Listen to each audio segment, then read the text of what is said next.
தொடங்குகின்றது. நம்முடைய ஜபக்குழுவினர் அவர்களுடைய ஜபத்தினை தொடங்குவார்கள்.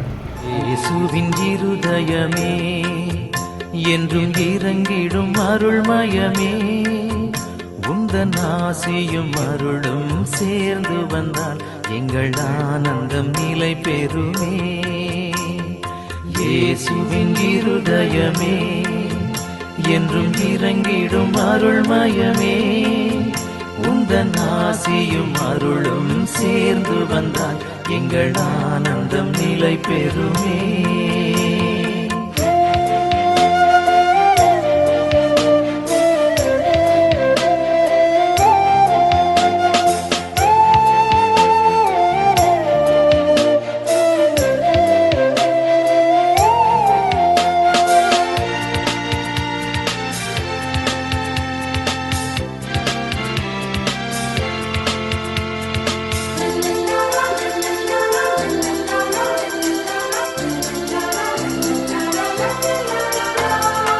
இறைவனுக்கு இதயமுண்டு, அந்த இதயத்தில் இரக்கமுண்டு.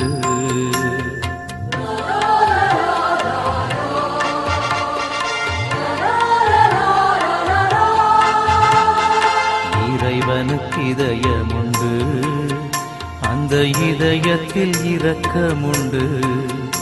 என்றும் இறங்கிடும் இறைவன் இருப்பதனால் எங்கள் அனைவருக்கும் மகிழ்ச்சியுண்டு. என்றும் இறங்கிடும் இறைவன் இருப்பதனால் எங்கள் அனைவருக்கும் மகிழ்ச்சியுண்டு.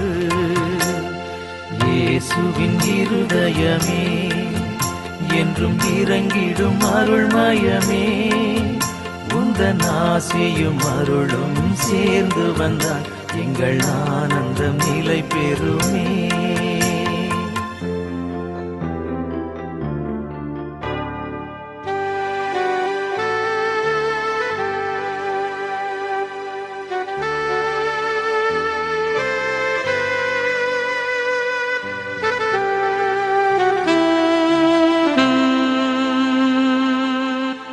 பக்கத்தில் எடுத்துட்டு கையில் கட்டுங்க. முதல்ல கையில் கட்டிட்டு அதுக்கப்புறம் பிரித்து பிடிங்க. அருட்தந்தையர்கள் திருப்பலி உடையை அணிவார்கள்.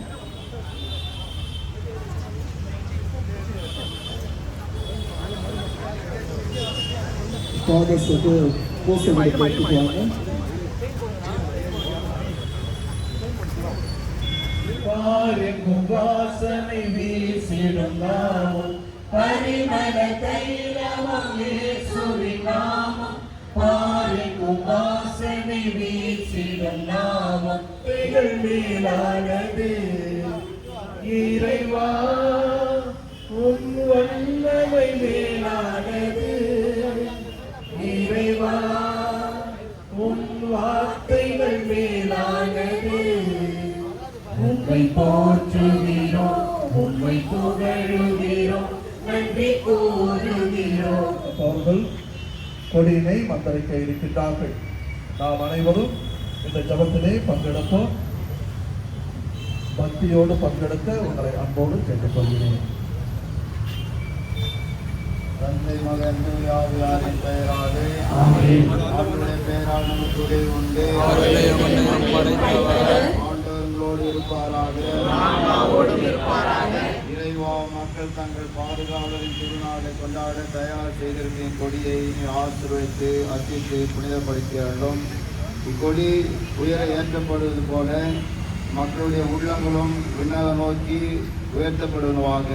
நவநாட்களில் இக்கொடியை காண்போர் அனைவரும் திருமகன் எங்கள் ஆண்டு இயேசு கிறிஸ்துடைய திரு இதயத்தை அடியாரும் எங்களுடைய பாதுகாவலமாக இருக்கின்ற இவரது பரிந்துரையால் வல்லமையாக ஆற்றினால் சக்தியினால் நாங்கள் அனைவரும் என்னாலும் உம்மை போற்றி புகழவும் உம்மை மகிமைப்படுத்தவும் வேண்டிய ஆசீர்வாதத்தையும் இயேசுடைய திருதயத்தை நாங்கள் பின்பற்றி அந்த இதயம் கற்றுகின்ற வார்த்தையை உள்வாங்கி மகிழ்ச்சியோடும் நிறைவோடும் சமாதானத்தோடும் மண்ணிலே பங்கிலே வாழ்வதற்கு வேண்டிய அருளை தருவீராக.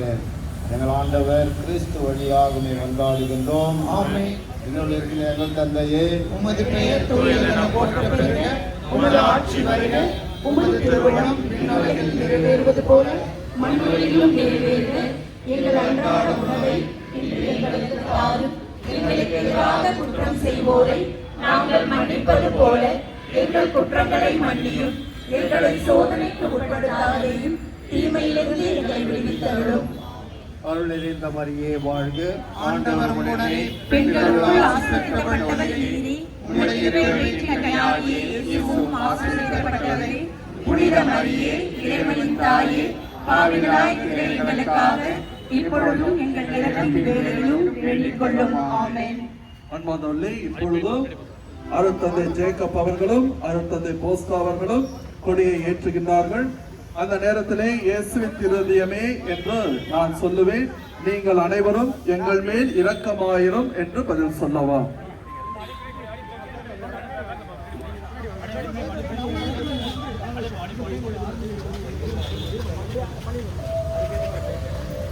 இயேசுவின் திருதயமே, இயேசுவின் திருதயமே, இயேசுவின் திரு இருதயமே, இயேசுவின் திரு இருதயமே, இயேசுவின் திரு இருதயமே, இயேசுவின் திரு இருதயமே, இயேசுவின் திரு இருதயமே, இயேசுவின் திரு இருதயமே, இயேசுவின் திரு இருதயமே, இயேசுவின் திரு இருதயமே, இயேசுவின் திரு இருதயமே, இயேசுவின் திரு இருதயமே, இயேசுவின் திரு இருதயமே, இயேசுவின் திரு இருதயமே, முதலாசிரும் அருளும் சேர்ந்து வந்தால் எங்கள் ஆனந்தம் நிலை பெறுமே. இயேசுவின் இருதயமே, என்றும் நிறைந்திடும் அருள்மயமே. முதலாசிரும் அருளும் சேர்ந்து வந்தால் எங்கள் ஆனந்தம் நிலை பெறுமே. இறைவனுக்கு இதயம் உண்டு, அந்த இதயத்தில் இரக்கம் உண்டு. இறைவனுக்கு இதயம் உண்டு, அந்த இதயத்தில் இரக்கம் உண்டு. எங்கும் நிறைந்திடும் இறைவன் இருப்பதனால் எங்கள் அனைவருக்கும் வாழ்வு உண்டு. எங்கும் நிறைந்திடும் இறைவன் இருப்பதனால் எங்கள் அனைவருக்கும் வாழ்வு உண்டு. இயேசுவின் இருதயமே, எங்கும் நிறைந்திடும் அருள்மயமே. உந்தலாசிரும் அருளும் சேர்ந்து வந்தால் எங்கள் ஆனந்தம் நிலை பெறுமே. அன்பானவர்களே, அனைவரும் ஆலயத்திற்குள்ளே செல்லுவோம்.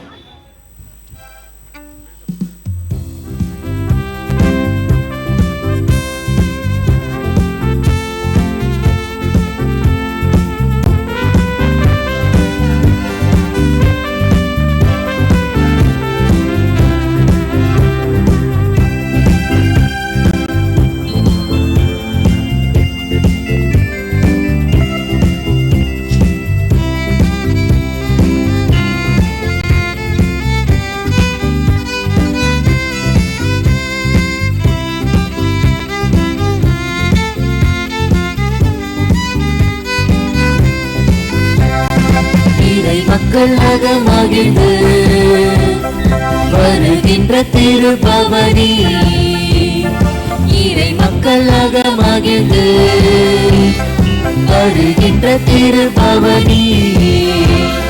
திருச்சபை இணைந்து கிறிஸ்துவோடு தருமே தியாக பலி. ஆராயிரை திருக்குலமே, ஆழ்வாய் பேருடனே. ஆராயிரை திருக்குலமே, ஆழ்வாய் பேருடனே.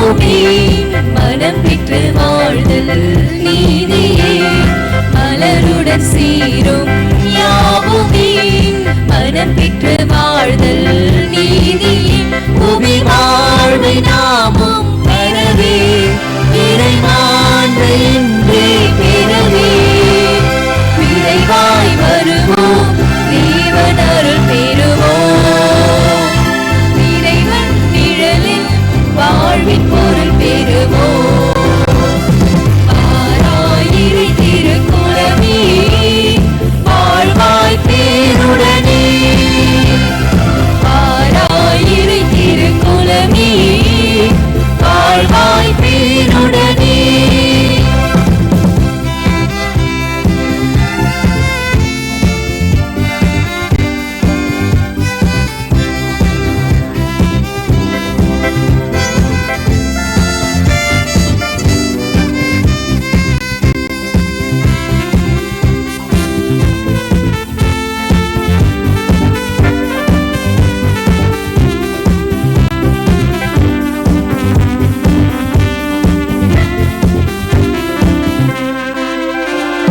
மகிழ்வுடன் பாடும் வேளையே மனங்களின் சோர்வை நீக்குமே மகிழ்வுடன் பாடும் வேளையே மனங்களின் சோர்வை நீக்குமே வாழ்வை தேடி பெறுவோம் மறைவாழ்வை நன்மை அறிவோம் அறிவாய் குலமாய் இயேசு பதமினைவோம் மறையின் வழியில் வேதோலி பெறுவோம் பாராயிரை திருக்குலமே வாழ்வாய் பேருடனே பாராயிரை திருக்குலமே வாழ்வாய் பேருடனே. அன்பார்ந்தவர்களே, இன்று நமக்கு இந்த கொடியேற்று விழாவினை சிறப்பிக்க வந்திருப்பவர் அருட்தந்தை எம்.வி. ஜேக்கப் அவர்கள். அருட்தந்தை அவர்கள் சென்னை மயிலை சமூக சங்கத்தின் டைரக்டராக மற்றும் இந்த மறை மாவட்டத்தின் பொது நிலையரின் பேராயருடைய பதில் குருவாக பொறுப்பேற்று சீரும் சிறப்புமாக பணியை தொடர்கின்றார். அதோடு நமக்கு அருட்தந்தை போஸ்கோ அவர்கள் வந்திருக்கின்றார்கள். அருட்தந்தை ஜான் போஸ்கோ அவர்கள் இந்த மறை வட்டத்தின் அதிபராக பொறுப்பேற்று இருக்கின்றார்கள். சீரும் சிறப்புமாக தன்னுடைய பணிகளை செய்யக்கூடிய 2 அருட்தந்தையர்களை இறைவன் நமக்கு இன்று கொடுத்திருக்கின்றார். அவர்களுக்காக நாம் விசேஷமாக ஜெபிப்போம். கரவொலி எழுப்பி அவர்களை நாம் நம்முடைய பங்கிற்கு வருக வருக என்று வரவேற்போம்.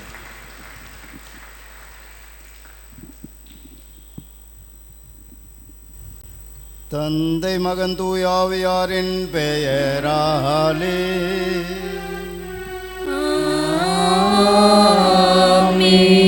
நம் தந்தையாய் கடவுளிடமிருந்தும் ஆண்டவராய் இயேசு கிறிஸ்துவிடமிருந்தும் அருளும் அமைதி உங்களோடு இருப்பதாக. ஆன்மாவோடும் இருப்பதாக. பிரியமான அன்பு சகோதர சோழே, தூய மறைநீர்களை நாம் தகுதியோடு கொண்டாட தடையாக இருக்கின்ற நமது தவறுகள் குற்றங்கள் பாவங்களை ஏற்று மனவதி மன்னிப்பை வேண்டுவோம்.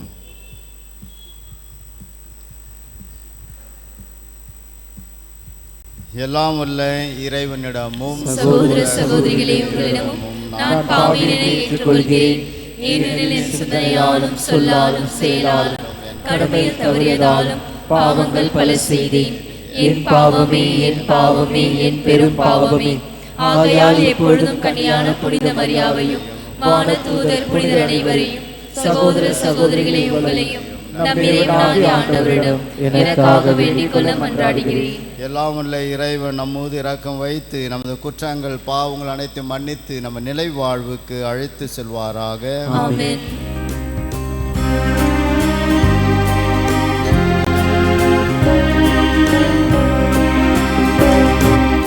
ஆண்டவரே இரக்கமாயிரும். ஆண்டவரே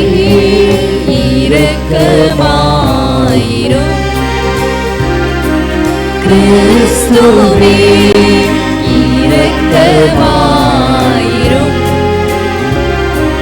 கிறிஸ்துவே இரக்கமாயிரும்.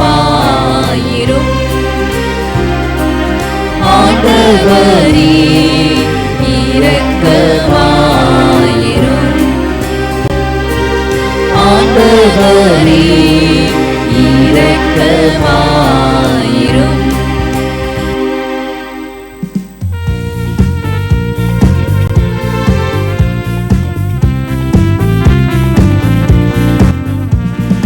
உன்னதங்களிலே கடவுளுக்கு ஆட்சி உண்டாகுக.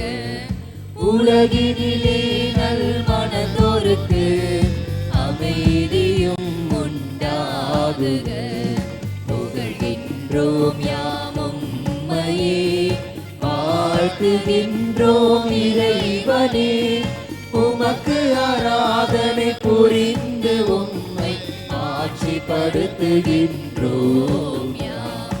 உமது மேலான ஆட்சியின் பொருட்டு உமக்கு நன்றி கூறுகின்றோம். ஆண்டவராகிய இறைவனே, இடையில்லாத விண்ணரசே, ஆற்றல் அனைத்தும் கொண்டு இலங்கும் வல்ல தந்தை இறைவனே, ஒரே மகனாக உதித்த ஆண்டவர் இயேசு கிறிஸ்து இறைவனே. ஆண்டவராகிய இறைவனே, இறைவனின் திரு செம்மறியே, தந்தையினின்று என்றென்றுமாக உதித்த இறைவன் மகனே நீர். உலகின் பாவம் போக்குபவரே, நீரென் மீது இரங்குவீர். உலகின் பாவம் போக்குபவரே, நீரென் மன்றாட்டை ஏற்றருளீர். தந்தையின் வலப்பக்கம் வீற்றிருப்பவரே, நீரென் மீது இரங்குவீர். ஏனெனில் இயேசு கிறிஸ்துவே நீரொருவரே தூயவர், நீரொருவரே ஆண்டவர், நீரொருவரே உன்னதர். தூய ஆவியோடு தந்தை இறைவனின் ஆட்சியில் இருப்பவர் நீரே.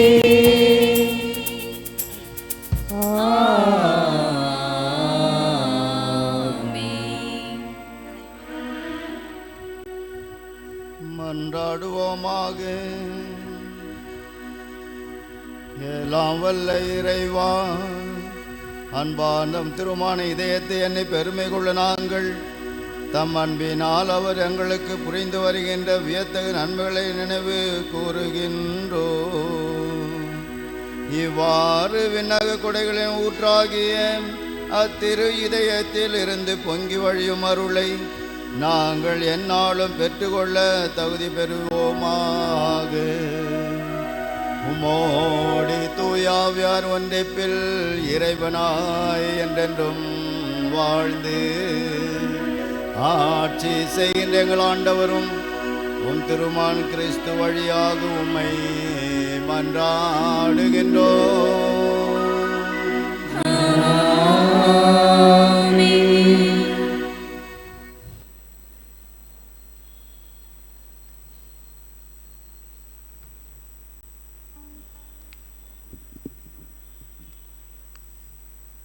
முதல் வாசகம். ஆண்டவர் இரக்கமும் பரிவும் உள்ள இறைவன், பேரன்பு மிக்கவர். விடுதலை பயண நூலிலிருந்து வாசகம். அதிகாரம் 34, இறை வசனங்கள் 4 முதல் 6 மற்றும் 8, 9 வரை. அந்நாள்களில் மோசே ஆண்டவர் தமக்கு கட்டளையிட்டபடி அதிகாலையில் எழுந்து சீனாய் மலை மேல் ஏறிச் சென்றார். தம் கையில் 2 கற்பலகையையும் கொண்டு போனார். ஆண்டவர் மேகத்தில் இறங்கி வந்து அங்கே அவர் பக்கமாய் நின்று கொண்டு ஆண்டவர் என்ற பெயரை அறிவித்தார். அப்பொழுது ஆண்டவர் அவர் முன்னிலையில் கடந்து செல்கையில், ஆண்டவர் ஆண்டவர், இரக்கமும் பரிவும் உள்ள இறைவன், சினம் கொள்ள தயங்குபவர், பேரன்பு மிக்கவர் என அறிவித்தார். உடனே மோசே விரைந்து தரை மட்டும் தாழ்ந்து வணங்கி, என் தலைவரே, நான் உண்மையிலேயே உம் பார்வையில் தயை பெற்றவன் என்றால், இவர்கள் வணங்கா கழுத்துள்ள மக்கள், எனினும் என் தலைவரே, நீர் எங்களோடு வந்தருளும். எங்கள் கொடுமையையும் எங்கள் பாவத்தையும் மன்னித்து எங்களை உம் உரிமை சொத்தாக்கி கொள்ளும் என்றார். ஆண்டவரின் அருள்வாக்கு. இறைவனுக்கு நன்றி.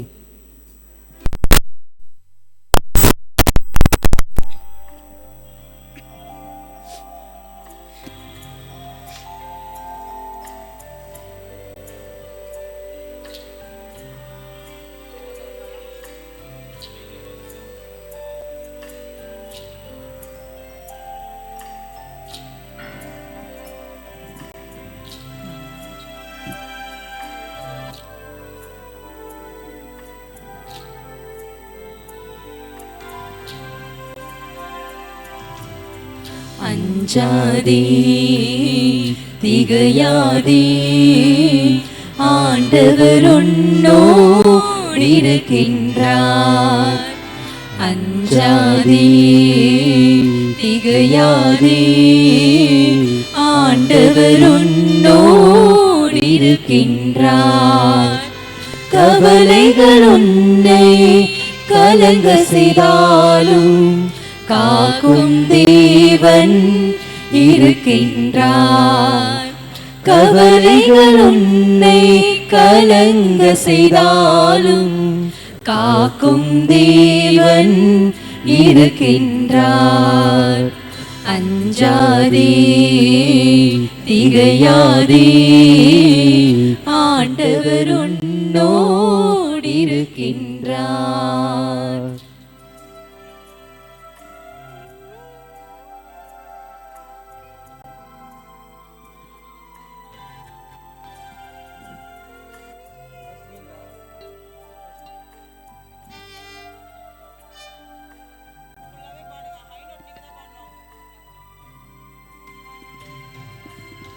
தாயுன்னை மறந்தாலும் தந்தையின் அன்பு குறைந்தாலும், தாயுன்னை மறந்தாலும் தந்தையின் அன்பு குறைந்தாலும், உறவுகள் எல்லாம் பிரிந்தாலும், ஈன்றவை அனைத்தும் இழந்தாலும், உறவுகள் எல்லாம் பிரிந்தாலும், ஈன்றவை அனைத்தும் இழந்தாலும், உன்னுள் உறைந்து காக்கின்றார். கருத்தாய் கரம் பற்றி நடத்துகின்றார். விழிநீர் வடித்து கலங்காதே, விடியலாய் வருவார் திகையாதே. அஞ்சாதே திகையாதே, ஆண்டவர் உன்னோடு இருக்கின்றார்.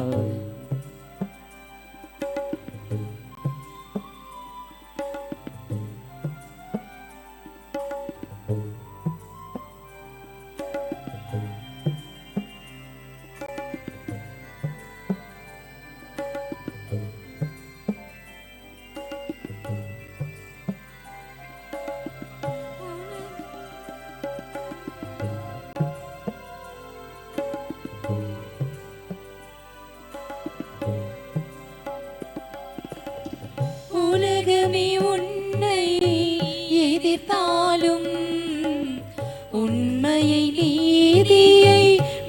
அழித்தாலும் உலகமே உன்னை எதிர்த்தாலும் உண்மையை நீதியை மறைத்தாலும் இயற்கையை மனிதனே அழித்தாலும் இந்திசை மாறி சுழன்றாலும் இயற்கையை மனிதனை அழித்தாலும்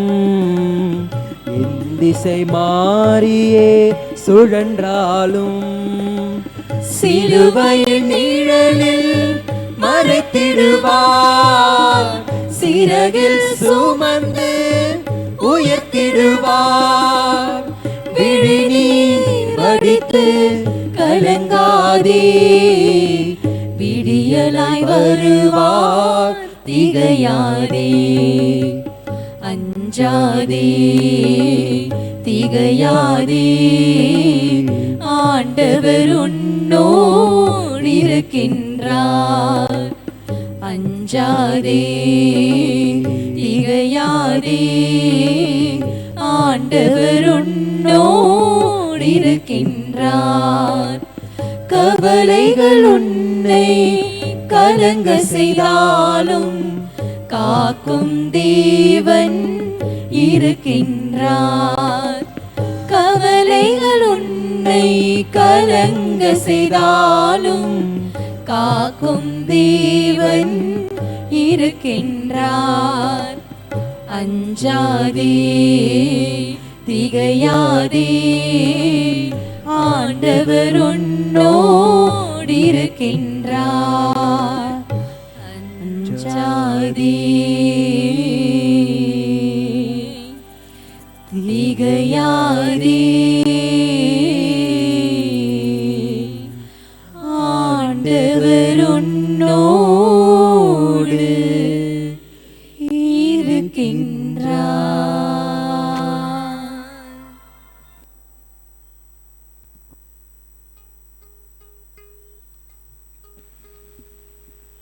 இரண்டாம் வாசகம். திருத்தூதர் யோவான் எழுதிய முதல் திருமுகத்திலிருந்து வாசகம். அதிகாரம் 4, இறை வார்த்தைகள் 7 முதல் 16 முடிய. அன்பார்ந்தவர்களே, ஒருவர் மற்றவரிடம் அன்பு செலுத்துவோமாக. ஏனெனில் அன்பு கடவுளிடமிருந்து வருகிறது. அன்பு செலுத்தும் அனைவரும் கடவுளிடமிருந்து பிறந்தவர்கள். அவர்கள் கடவுளை அறிந்துள்ளார்கள்.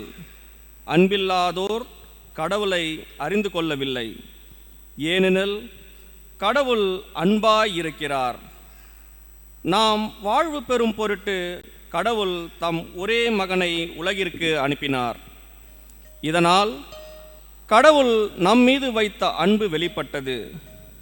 நாம் கடவுள் மீது அன்பு கொண்டுள்ளோம் என்பதில் அல்ல, மாறாக அவர் நம் மீது அன்பு கொண்டு தம் மகனை தம் பாவங்களுக்கு கழுவாயாக அனுப்பினார் என்பதில்தான் அன்பின் தன்மை விளங்குகிறது. அன்பார்ந்தவர்களே, கடவுள் இவ்வாறு நம் மீது அன்பு கொண்டார் என்றால் நாமும் ஒருவர் மற்றவர் மீது அன்பு கொள்ள கடமைப்பட்டிருக்கிறோம். கடவுளை எவரும் ஒன்றுமே கண்டதில்லை. நாம் ஒருவர் மற்றவரிடம் அன்பு கொண்டுள்ளோம் என்றால் கடவுள் நம்மோடு இணைந்திருப்பார். அவரது அன்பு நம்மிடம் நிறைவு பெறும். அவர் தமது ஆவியை நமக்கு அருளியதால் நாம் அவரோடு இணைந்து இருக்கிறோம் எனவும் அவர் நம்மிடம் இணைந்து இருக்கிறார் எனவும் அறிந்து கொள்கிறோம். தந்தை தம் மகனை உலகிற்கு மீட்பராக அனுப்பினார் என்பதை நாங்களே கண்டறிந்தோம், சான்றும் பகர்கின்றோம். இயேசுவே இறைமகன் என ஏற்று அறிக்கை இருப்பவரோடு கடவுள் இணைந்திருக்கிறார். அவரும் கடவுளோடு இணைந்திருக்கிறார். கடவுள் நம்மிடம் கொண்டுள்ள அன்பை அறிந்துள்ளோம், அதை நம்புகிறோம். கடவுள் அன்பாய் இருக்கிறார். அன்பில் நிலைத்திருக்கிறவர் கடவுளோடு இணைந்திருக்கிறார். கடவுளும் அவரோடு இணைந்திருக்கிறார். இது ஆண்டவர் வழங்கும் அருள் வாக்கு. இறைவனுக்கு நன்றி.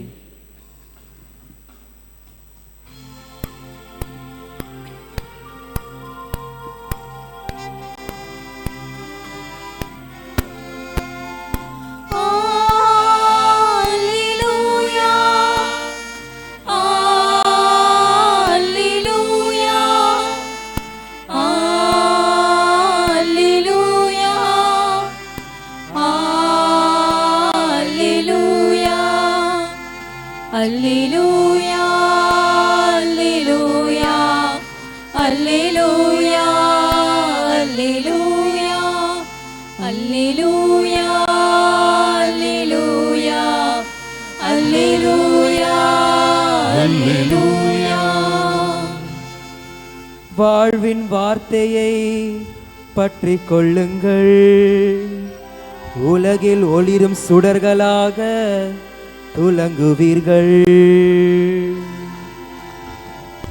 அல்லேலூயா, அல்லேலூயா, அல்லேலூயா, அல்லேலூயா. ஆண்டவர் உங்களோடு இருப்பாராக. உம் ஆன்மாவோடும் இருப்பாராக. மத்தேயு எழுதிய நற்செய்தியிலிருந்து வாசகம். ஆண்டவரே, மாட்சி உமக்கே.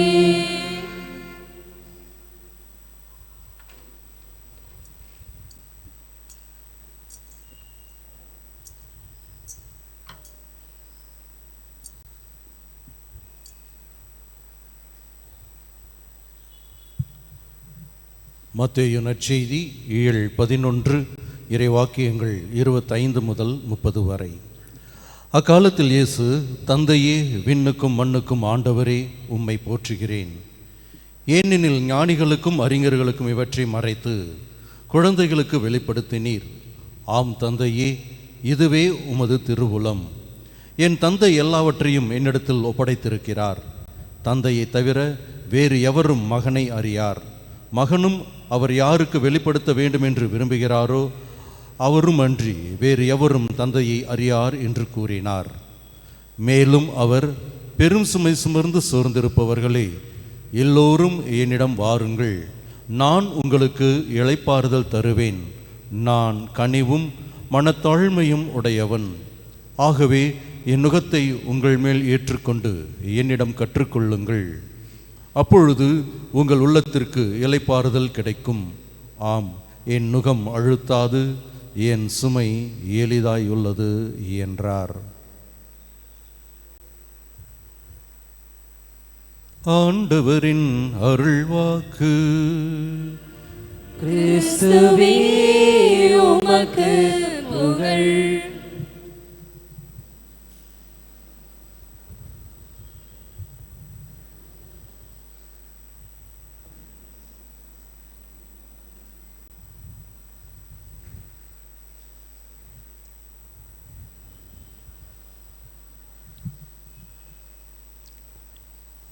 இறையேசுவில் பிரியமான அன்பு தெய்வ பிள்ளைகளே,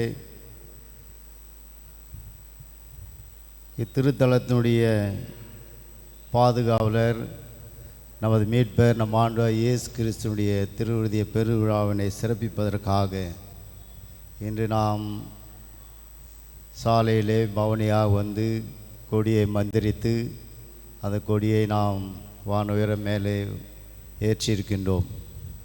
அவை இன்றிலிருந்து ஞாயிற்றுக்கிழமை வரையிலும் நமக்கு விழா கோலங்கள் தான்.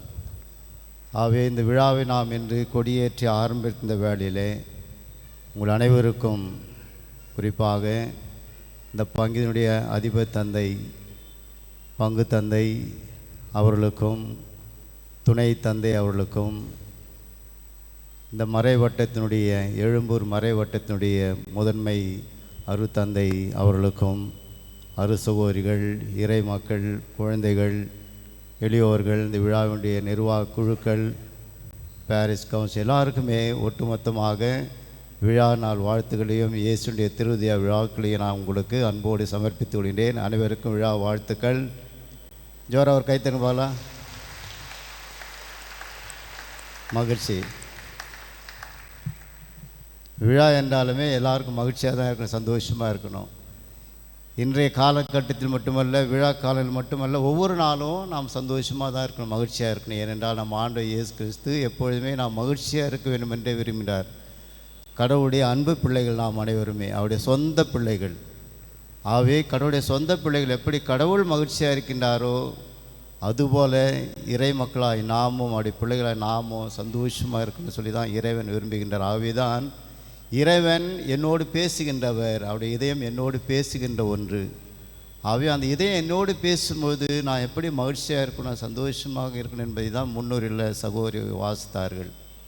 அவை கடவுள் பேசுகின்ற கடவுள், அவர் செவி சாய்க்கின்ற கடவுள், உண்மையுள்ள கடவுள், வாழ்கின்ற கடவுள். ஆகவே அந்த கடவுளை நாம் ஏற்றுக்கொண்டு நம்பிக்கையோடு நாம் அவருக்கு செவி சாய்க்கும் பொழுது, அவர் சொல்வதெல்லாம் உள்வாங்கி செவி சாய்த்து வாழும்பொழுது நாம் அவர் அன்பு செய்கின்றோம்.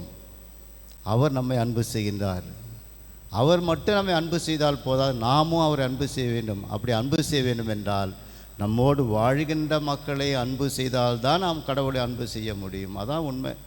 அதுதான் இரண்டாவது வாசகம் நம்ம சொல்வது. அதனால் வாழ்கின்ற மக்களோடு அன்பு செய்யாமல் நான் கடவுளில் மட்டும் அன்பு செய்வேன், திருப்பலிக்கு வருவேன், கொண்டாடுவேன், எல்லாம் செய்வேன், ஆனால் பக்கத்து வீட்டிலையோ அக்கத்து வீட்டிலையோ சொந்தத்தையோ பந்தத்தையோ யாரையுமே நான் ஏறெடுத்து கூட பார்க்க மாட்டேன் என்றால் கடவுள் நம்மோடு இல்லை.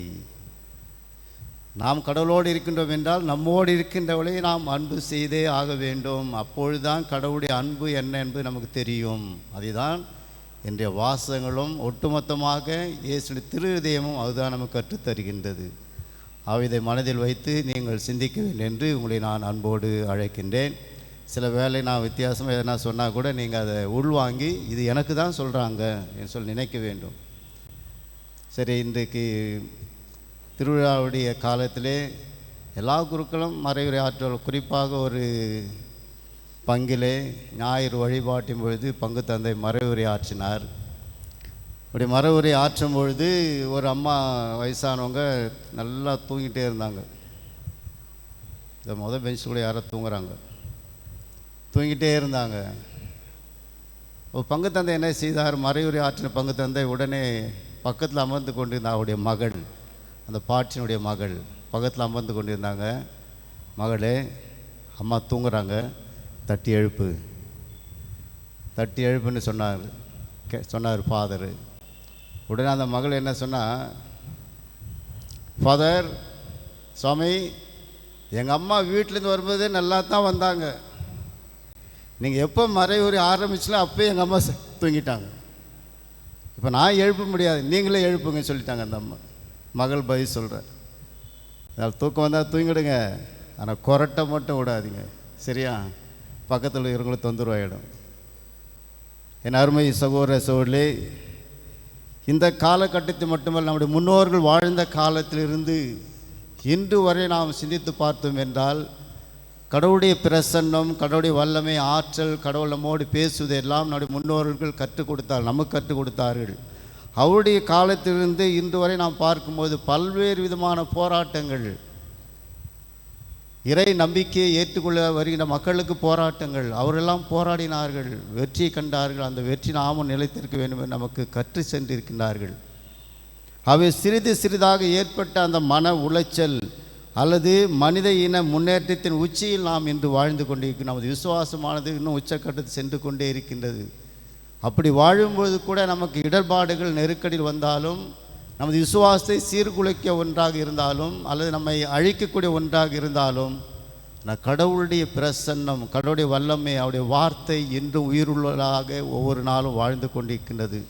ஒவ்வொரு மனிதனுக்கு அது உந்து சக்தியாக இருக்கின்றது. அவருடைய வார்த்தையை பேசுகின்ற ஒவ்வொன்றும், வேதாந்தத்திலிருந்து பேசுகின்ற ஒவ்வொரு வார்த்தையும் படிக்கும்போது அவர் பேசுவதை மக்களால் உணர முடிகின்றது. என் மீட்பர், என் ஆண்டவர் இயேசு கிறிஸ்து, அவருடைய திருஹிருதயம் என்ன மீட்டது, அவருடைய இரத்தத்தை கொடுத்து என்னை மீட்டு கொண்டது, அவரில் நான் நம்பிக்கை வைத்தான் வாழ்வேனை தவிர இடையூறு வந்தாலும், பொல்லாப்புல் வந்தாலும், சத்துருக்கள் என்னை அழிக்க முயற்சி எடுத்தாலும் எங்களை யாராலும் ஒன்று செய்ய முடியாது என்ற ஒரு ஆழமான நம்பிக்கையை நமக்கு விதைத்தவர்கள் தான் நம்முடைய முன்னோடிகள், நம்முடைய முன்னோர்கள். ஆகவே இந்த லட்சக்கணக்கான மக்கள் பிரச்சனைக்குள்ளாகி திகைத்து குழம்பிக் கொண்டு இருந்தாலும் விசுவாசத்தில் குழம்பிக் கொண்டிருந்தாலும் கடவுளுடைய வார்த்தையை உள்வாங்குவதற்கு அவர்கள் தயங்குவது கிடையாது. கடவுள் பேசுவதை உள்வாங்கி கொண்டே இருக்கின்றார்கள். உள்வாங்கி தனது பிள்ளைகளுக்கு பேர பிள்ளைகளுக்கு கற்றுக் கொடுக்கின்றவர்களாக விசுவாசத்தை தூண்டுகின்றவர்களாக தான் இருக்கின்றார்களே தவிர அதை அழித்து கொண்டு இருக்கின்ற மக்களோடு இணைந்து நாங்களும் அழிந்து விடுகின்ற எங்களுக்கு தேவையில்லை இந்த விசுவாசம், இந்த கடவுள் எங்களுக்கு தேவையில்லை என்று யாரும் சொல்வது கிடையாது இன்றைய காலகட்டத்தில் கூட. ஆகவே நம் முன்னோர்கள் விட்டு சென்ற மாபெரும் ஞான பொக்கிஷம், ஞான களஞ்சியம் எது என்று பார்த்தோம் என்றால் அது நமக்கு வியப்பை தருக்கூடிய ஒன்று, வித்தியாசத்தை அல்ல வியப்பை தருகின்ற ஒன்றாக நாம் பார்க்கின்றோம். நம்பிக்கையை விதைத்தார்கள், விசுவாசத்தை விதைத்தார்கள், துணிச்சலோடு சந்தித்தார்கள். போராட்டம் வரும்போது துணிச்சலோடு சந்தித்தார்கள், மன அமைதியை உள்வாங்கினார்கள். வாழ்வதற்கு வேண்டிய ஒரு தரம் வந்த பொழுது அவர்களுடைய நோக்கங்கள் எல்லாம் எங்களோடு முடியக்கூடாது, எல்லாவற்றுக்கும் மேலாக எதிர்காலத்தில் இருக்க அந்த மனித குலம் ஒவ்வொன்றும் அதை ஏற்றுக்கொள்ள வேண்டும், விசுவசித்து வாழ வேண்டும், கடவுள் பேசுவதை கேட்க வேண்டும், அதோடு கடவுளை கொலை செவிசாய்த்து அவர் கீழ்ப்படைந்து நம்பிக்கையோடு அவர்கள் விசுவாசத்தை ஒளியை பிறருக்கு அறிவிக்கூடியவர்களாக மாற வேண்டும் என்பதை நமக்கு விட்டு சென்றிருக்கின்றார்கள் நம்முடைய மூதாதையர்கள் அனைவருமே. அவை தான் நாம் இன்றைக்கு விசுவாசத்தோடு இங்கே ஒன்று கூடியிருக்கின்றோம். கடவுள் மீது வைத்த நம்பிக்கையினால் இங்கு வந்திருக்கின்றோம். கடவுள் இன்று என்னோடு பேசுகின்றார் என்ற ஒரு உணர்வோடு நாம் இங்கே வந்திருக்கிறார் மே சகோதர சோழி. அவே மக்கள் தங்கள் சொந்த வாழ்க்கையை வலிமையாக உருவாக்க முயற்சி எடுக்க வேண்டும். அப்படி என்றால் விசுவாசத்தை வளர்த்தெடுப்பதற்கு இன்னும் அதிகமாக முயற்சி எடுக்க வேண்டும் என்பதை தான் நாம் சிந்தித்து பார்க்க வேண்டும். நம்முடைய விசுவாசம் இன்னும் வளர்ந்து கொண்டிருக்கின்றதா அல்லது தொய்வடைந்து கொண்டே போகின்ற என்பதை கூட இந்த விழா காலங்களை நாம் சிந்தித்து பார்க்கின்ற அருமை சகோதர சூழலை. அதே வேளையிலே இந்த விசுவாசம் என்பது நமது ஆன்மீகத்தை மீட்பதற்காக கடவுள் கொடுத்த அந்த ஆன்மா அவளுக்கு போய் சேரும் வரையிலும் அதை நாம் பாதுகாக்க வேண்டும் என்றால் அவருடைய வார்த்தைக்கு செவிசாய்த்து கொண்டே இருக்க வேண்டும். செவிசாய்த்து விசுவசித்து நம்பிக்கையோடு கீழ்ப்படிந்து அவற்றை நாம் வாழ்வாக்கும் போது தான் கடவுள் நம்மை அன்பு செய்ய உண்மை பிறர் புரிந்து கொள்வார்கள், பிறர் ஏற்றுக்கொள்வார்கள். அதை தான் நான் இந்த நாளிலே சிந்தித்து பார்க்க ஆசைப்படுகிறேன். இங்கு ஓவிட் என்கின்றவர் சொல்வார், ஞான வெளிச்சம் நம்மை நனைக்கிறது, அது ஒரு தெய்வீக பரவசம் என்று சொல்லுகின்றார். ஞான வெளிச்சம், கடவுளுடைய அந்த அருள், தெய்வீக ஒளி, அவருடைய பிரசன்னம், இயேசுடைய பிரசன்னம் நம்மோடு இருப்பது தான் அந்த ஒரு ஞான ஒளி என்று நான் நினைத்து பார்க்கின்றேன். ஒவ்வொரு நாள் நமது குடும்பத்திலே குடும்ப வாழ்வை நடத்தி கொண்டிருக்க நமக்கு அது மிக மிக அவசியம். கடவுளுடைய ஒளி நம்முடைய குடும்பத்தில் இருக்க வேண்டும், நம்முடைய இல்லத்தில் இருக்க வேண்டும், நம் சகோதரர் மத்தியில் இருக்க வேண்டும், கணவரிடத்தில், மனைவிடத்தில், பெற்றோரிடத்தில், பிள்ளையிடத்தில், எல்லா இடத்திலும் அந்த தெய்வீக ஞான பிரகாசம் ஒளித்து கொண்டே இருக்க வேண்டும். அது சுடர் விட்டு எரிந்து கொண்டே இருக்க வேண்டும். அதற்கு அது சுடர் விட்டு எரிய வேண்டும் என்றால் அந்த இயேசுடைய திருதயத்தில் எரிந்து கொண்டு அந்த இதய பற்றுதல் நமக்கு இருக்க வேண்டும்.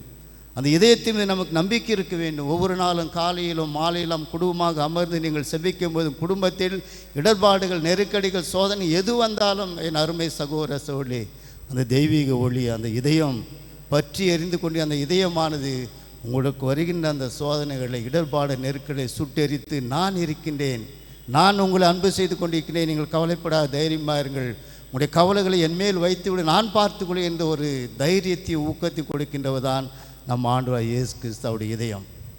அவை அந்த இதயத்துடைய விழாவினை சிறப்பிக்க வந்து நாம் அனைவரும் என்ன செய்ய வேண்டும்? ஒவ்வொரு நாளும் அந்த ஆன்மீகத்தை வளர்த்து கொள்ள வேண்டும் என்றால் அந்த ஓவியர் சொல்லுகின்றார், அதுபோன்று அந்த ஞான வெளிச்சம் நம்மை நனைக்கின்றது, நனைத்து கொண்டிருக்கின்றால் தெய்வீக பிரகாசம் நம்முடைய குடும்பங்களை, உங்களுடைய குடும்பங்களை ஒழித்து கொண்டே இருக்க வேண்டும், அது வீசிக்கொண்டே இருக்க வேண்டும். அப்பொழுது வருகின்றவர் போகின்றவர் உங்களுடைய எதிரிகள் கூட இந்த இடத்தில் நாம் நுழைய முடியாது, ஏதோ சக்தி இருக்கின்றது இந்த இடத்தில் என்று நினைப்பார்கள்.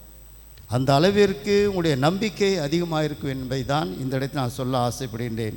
இன்னொரு அர்னால்டு பென்னட் என்கின்றவர் இவ்வாறு சொல்கின்றார், வெளிச்சத்தின் ஒரு கீற்று, ஒரு சிறு ஞானோதயம் ஒருவனை தெளிவுபடுத்தி அவனுக்கு சக்தி தருவது என்பது மிகவும் அற்புதமான தெய்வீகமான நிகழ்ச்சியாகும். நம்முடைய வாழ்விற்கு மிக மிக தேவை என்பதை தான் அவர் நமக்கு எடுத்து சொல்கின்றார்.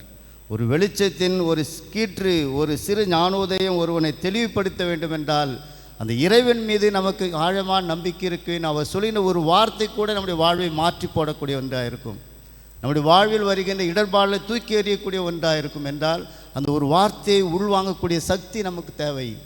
செவி கொடுத்து உள்வாங்கக்கூடிய அந்த மனப்பக்குவம் நமக்கு தேவை என்பதுதான் இயேசு இன்று நமக்கு எடுத்து சொல்ல விரும்புகிற அருமை சகோதர சோழி.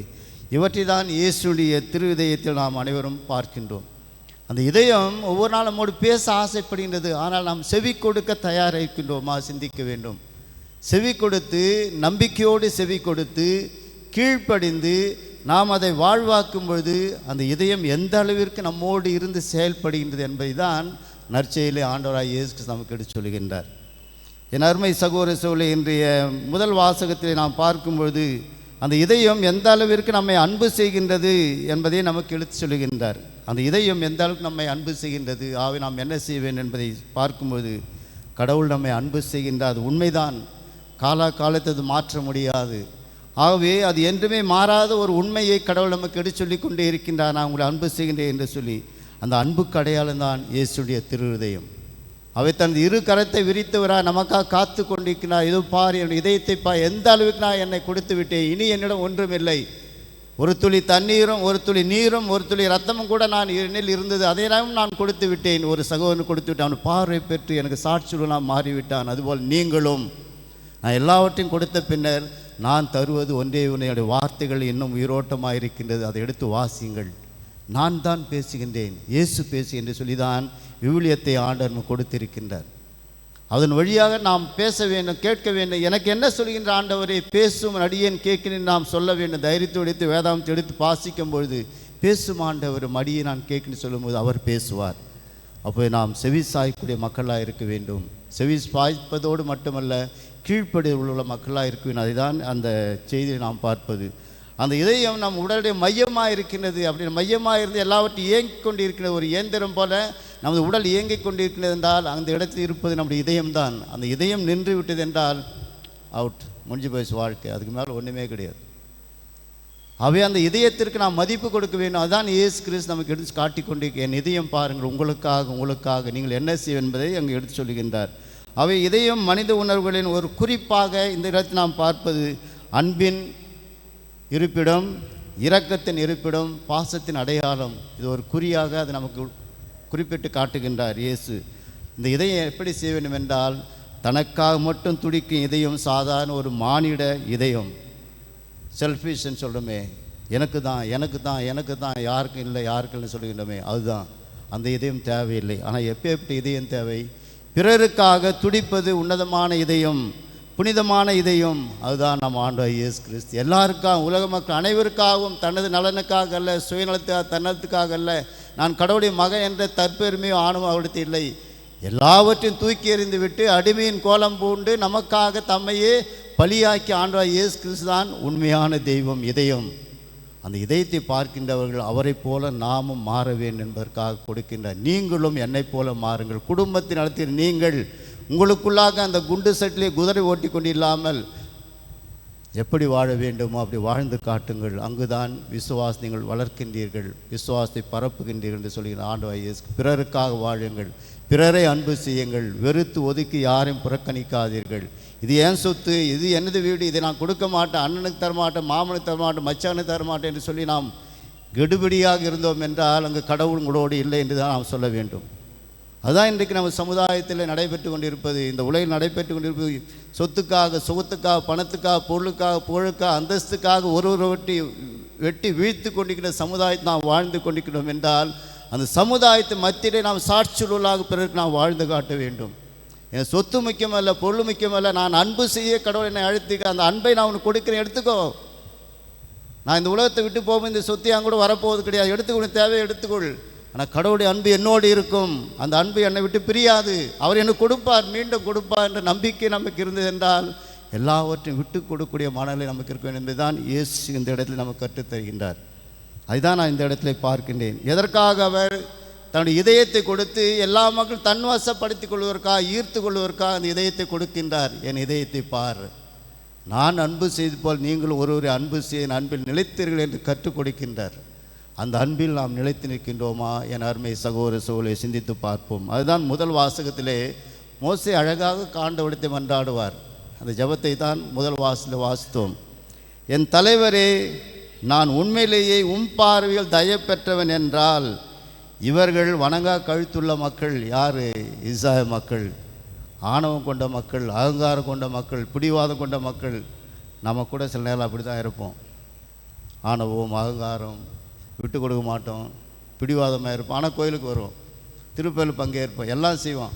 வீட்டுக்கு போனாக்கா முடியாது, அவனை சேர்க்காத, கெட்ட வரக்கூடாது, அவங்க வீட்டுக்கு போகாது, இப்படி தான் பேசிக்கொண்டே இருப்பேன். சமுதாயத்தில் நடைபெறுகின்ற செய்தி நான் உங்களுக்கு சொல்லுகின்றேன். நீங்களாம் நல்லவங்க தான், அப்படிலாம் செய்ய மாட்டேன்னு நினைக்கின்றேன். அப்போ மறுபடியும் சொல்கின்றார், இவள் வணங்கா கழுத்துள்ள மக்கள், எனினும் என் தலைவரே, பிதாவே, அப்பாவே, என் தலைவரே, நீர் எங்களோடு வந்தருளும். இந்த ஆணவ குணம் படைத்திருந்தாலும் அகங்காரம் படைத்திருந்தாலும் பரவாயில்லை, நீங்கள் என் கூட வாப்பா, எங்களோடு வந்து தங்குங்க. அதோடு மட்டுமல்ல, எங்கள் கொடுமையும் எங்கள் பாவத்தையும் மன்னித்து எங்களை உரிமை சொத்தாக்கி கொள்ளும் அப்படி என்று வேண்டுகின்றார். பாருங்கள், நாங்கள் எப்போ விட்டு பாவிகளாக இருந்தாலும் கொடுமை செய்கின்றவர்களாக இருந்தாலும் எல்லாவற்றையும் மன்னித்து விட்டு எங்களை உங்களது சொத்தாக மாற்றிக்கொள்ளும், அப்போ உங்களுடைய பிள்ளைகளாக மாற்றிக்கொள்ள வேண்டுகிறார். அதுதான் அன்பு பிள்ளைகளே. நாம் எந்த பலவீனத்தில் இருந்தாலும், எந்த இடர்பாட்டு இருந்தாலும், நெருக்கடி இருந்தாலும், வேதனை இருந்தாலும், அல்லது பிடிவாத குணத்தோடு இருந்தாலும், மற்ற வெறுத்தாலும் புறக்கணித்தாலும், நாம் அவருடைய பிள்ளைகள், அன்பு பிள்ளைகள், சொத்து, மாபெரும் பொக்கிஷம் அவருடைய கரத்திலே. அந்த பொக்கிஷமாகி நாம் என்ன செய்ய வேண்டும்? நமது வாழ்விலே, குடும்பத்திலே, இதெல்லாம் தேவையில்லைப்பா, என்னை எவ்வளோ பெரிய சொத்தாக என்னை மாற்றி வைத்து அந்த இறைவன், அவருக்கு நான் கீழ்ப்படிய வேண்டும் அல்லவா என்ற உணர்வு நமக்கு வர வேண்டும், எண்ணம் நமக்கு வர வேண்டும். அதுதான் விசுவாசோட அடையாளம். இங்கு நீங்கள் அமர்ந்து கொண்டிருப்பது அதுதான் அடையாளம். அவருடைய சொத்தாகி நான் அவர் சொல்வது போல கேட்பதற்காக வந்திருக்கிறேன் தவிர என்னுடைய சுயநலத்துக்காக, தன்னலத்துக்காக இந்த உலக போக்கின் நான் வாழ்ந்தேன் என்றால் எனக்கு இதெல்லாம் தேவையில்லை. நான் என்னை கடவுளை அன்பு செய்வதில்லை, நானும் கடவுளை அன்பு செய்வதில்லை, கடவுள் என்னோடு இல்லை என்பதை அது எடுத்து காட்டுகின்றது. அருமை சகோதர சோழே, கடவுள் நம்மோடு இருக்கின்றார் என்றால், அவர் நம்மோடு இருக்கின்றார் என்றால், நாம் அவரோடு இருக்கின்றோம் என்றால், இணைந்து வாழ்கின்றோம் என்றால், அவர் சொல்வது போல நாம் செய்ய வேண்டும். அவர் என்ன சொல்ல வருகின்றாரோ அதை நாம் செவிசாய்த்து கேட்டு கீழ்ப்படிந்து வாழும்போது நாம் அவரை அன்பு செய்கின்றோம், கடவுளை அன்பு செய்கின்றோம். அதுதான் ஒரு அன்பு செய்வதற்கு அடையாளம் என்பதை நான் இந்த இடத்தில் சிந்தித்து பார்க்கின்றேன். இரண்டாவதாக நாம் பார்க்கும்போது, இரண்டாவது வாசத்தை பார்க்கும்போது யோவான் அவர்கள் அருமையாக சொல்லுகின்றார், கடவுளுடைய வார்த்தைக்கு செவிசாய்த்து உள்வாங்கி அவர் அனுப்பிய இறைமகன் இயேசுவை ஏற்றுக்கொள்கின்றவர்கள், அறிக்கையிடுகின்றவர்கள் கடவுளோடு இணைந்திருக்கின்றார்கள். இறைமகன் இயேசு கிறிஸ்து உண்மைதான், கடவுளிருந்து வந்தவர் என்பது உண்மைதான், நான் ஏற்றுக்கொள்கிறேன் அறிக்கையிடுகின்றவர்களாக நாம் மாற வேண்டும் என்றால் விசுவாசு வாழ்ந்து காட்டுவது. அதோடு மட்டுமல்ல, நாமும் கடவுளோடு இணைந்திருக்கின்றோம். கடவுள் அன்பாக இருப்பது மட்டுமல்ல, அன்பில் நிலைத்திருக்கிறவர்களாக நாம் இருக்க வேண்டும். அப்போது நாம் கடவுளோடு இணைந்திருக்கின்றோம், அன்பில் நிலைத்திருக்கின்றோமா? குடும்ப வாழ்வில் சிந்தித்து பாருங்கள் என் அருமை சகோதர சகோதரி. அன்பு செலுத்த அனைவரும் கடவுளிருந்து பிறந்தவர்கள். அவை அன்பு செய்யும்போது தான் நாம் கடவுளிருந்து பிறந்தவர் என்பதை இந்த உலகம் அறிந்து கொள்ளும், பிற சமயத்தவர் அறிந்து கொள்வார்கள், நமக்கு எதிர்மறையாக செயல்படுகின்ற மக்கள் அறிந்து கொள்வார்கள். அவை அந்த மக்களுக்கு முன்பாக கிறிஸ்துவ மக்களாய் நாம் அனைவருமே ஒன்று சேர்ந்து ஒருவர் அன்பு செய்யும்போது உலகத்தை நம்மால் மாற்ற முடியும், இந்த உலகத்தை நம்மால் மாற்ற முடியும். சுவாமி விவேகானந்தா ஒரு முறையாக கேட்டார், ஒருத்தர் போயிட்டு கேட்டாங்க விவேகானந்தா கிட்ட, இயேசு கிறிஸ்து உங்களை அன்பு செய்கின்றார் என்பதை நீங்கள் அறிந்தவர்களாக இருப்பீர் என்றால் அந்த இயேசு கிறிஸ்து பற்றி நீங்கள் ஏதாவது சொல்லுங்கள் என்று சொல்லுகின்றார். அப்போ அந்த சுவாமி விவேகானந்தா சொல்லுகின்றார், இயேசு கிறிஸ்து வாழ்ந்த காலத்தில் நான் இருந்திருந்தால், அவர் சொல்கிறார், இயேசு கிறிஸ்து வாழ்ந்த காலத்தில் நான் இருந்திருந்தால் என்னுடைய இதயத்தை கிழித்து அதில் ஒரு சதைப்பகுதி எடுத்து நான் அவர் கொடுத்திருப்பேன். அந்த அளவிற்கு இயேசு கிறிஸ்து மகத்துவம் மிக்கவர். என்ன பாரு எந்த அளவுக்கு சுவாமி விவேகானந்தா சொல்கிறார் என்று. இன்றைக்கு கிறிஸ்துவலாகி நாம் அதை விட மேலாக போய் சொல்ல வேண்டும், பேச வேண்டும்.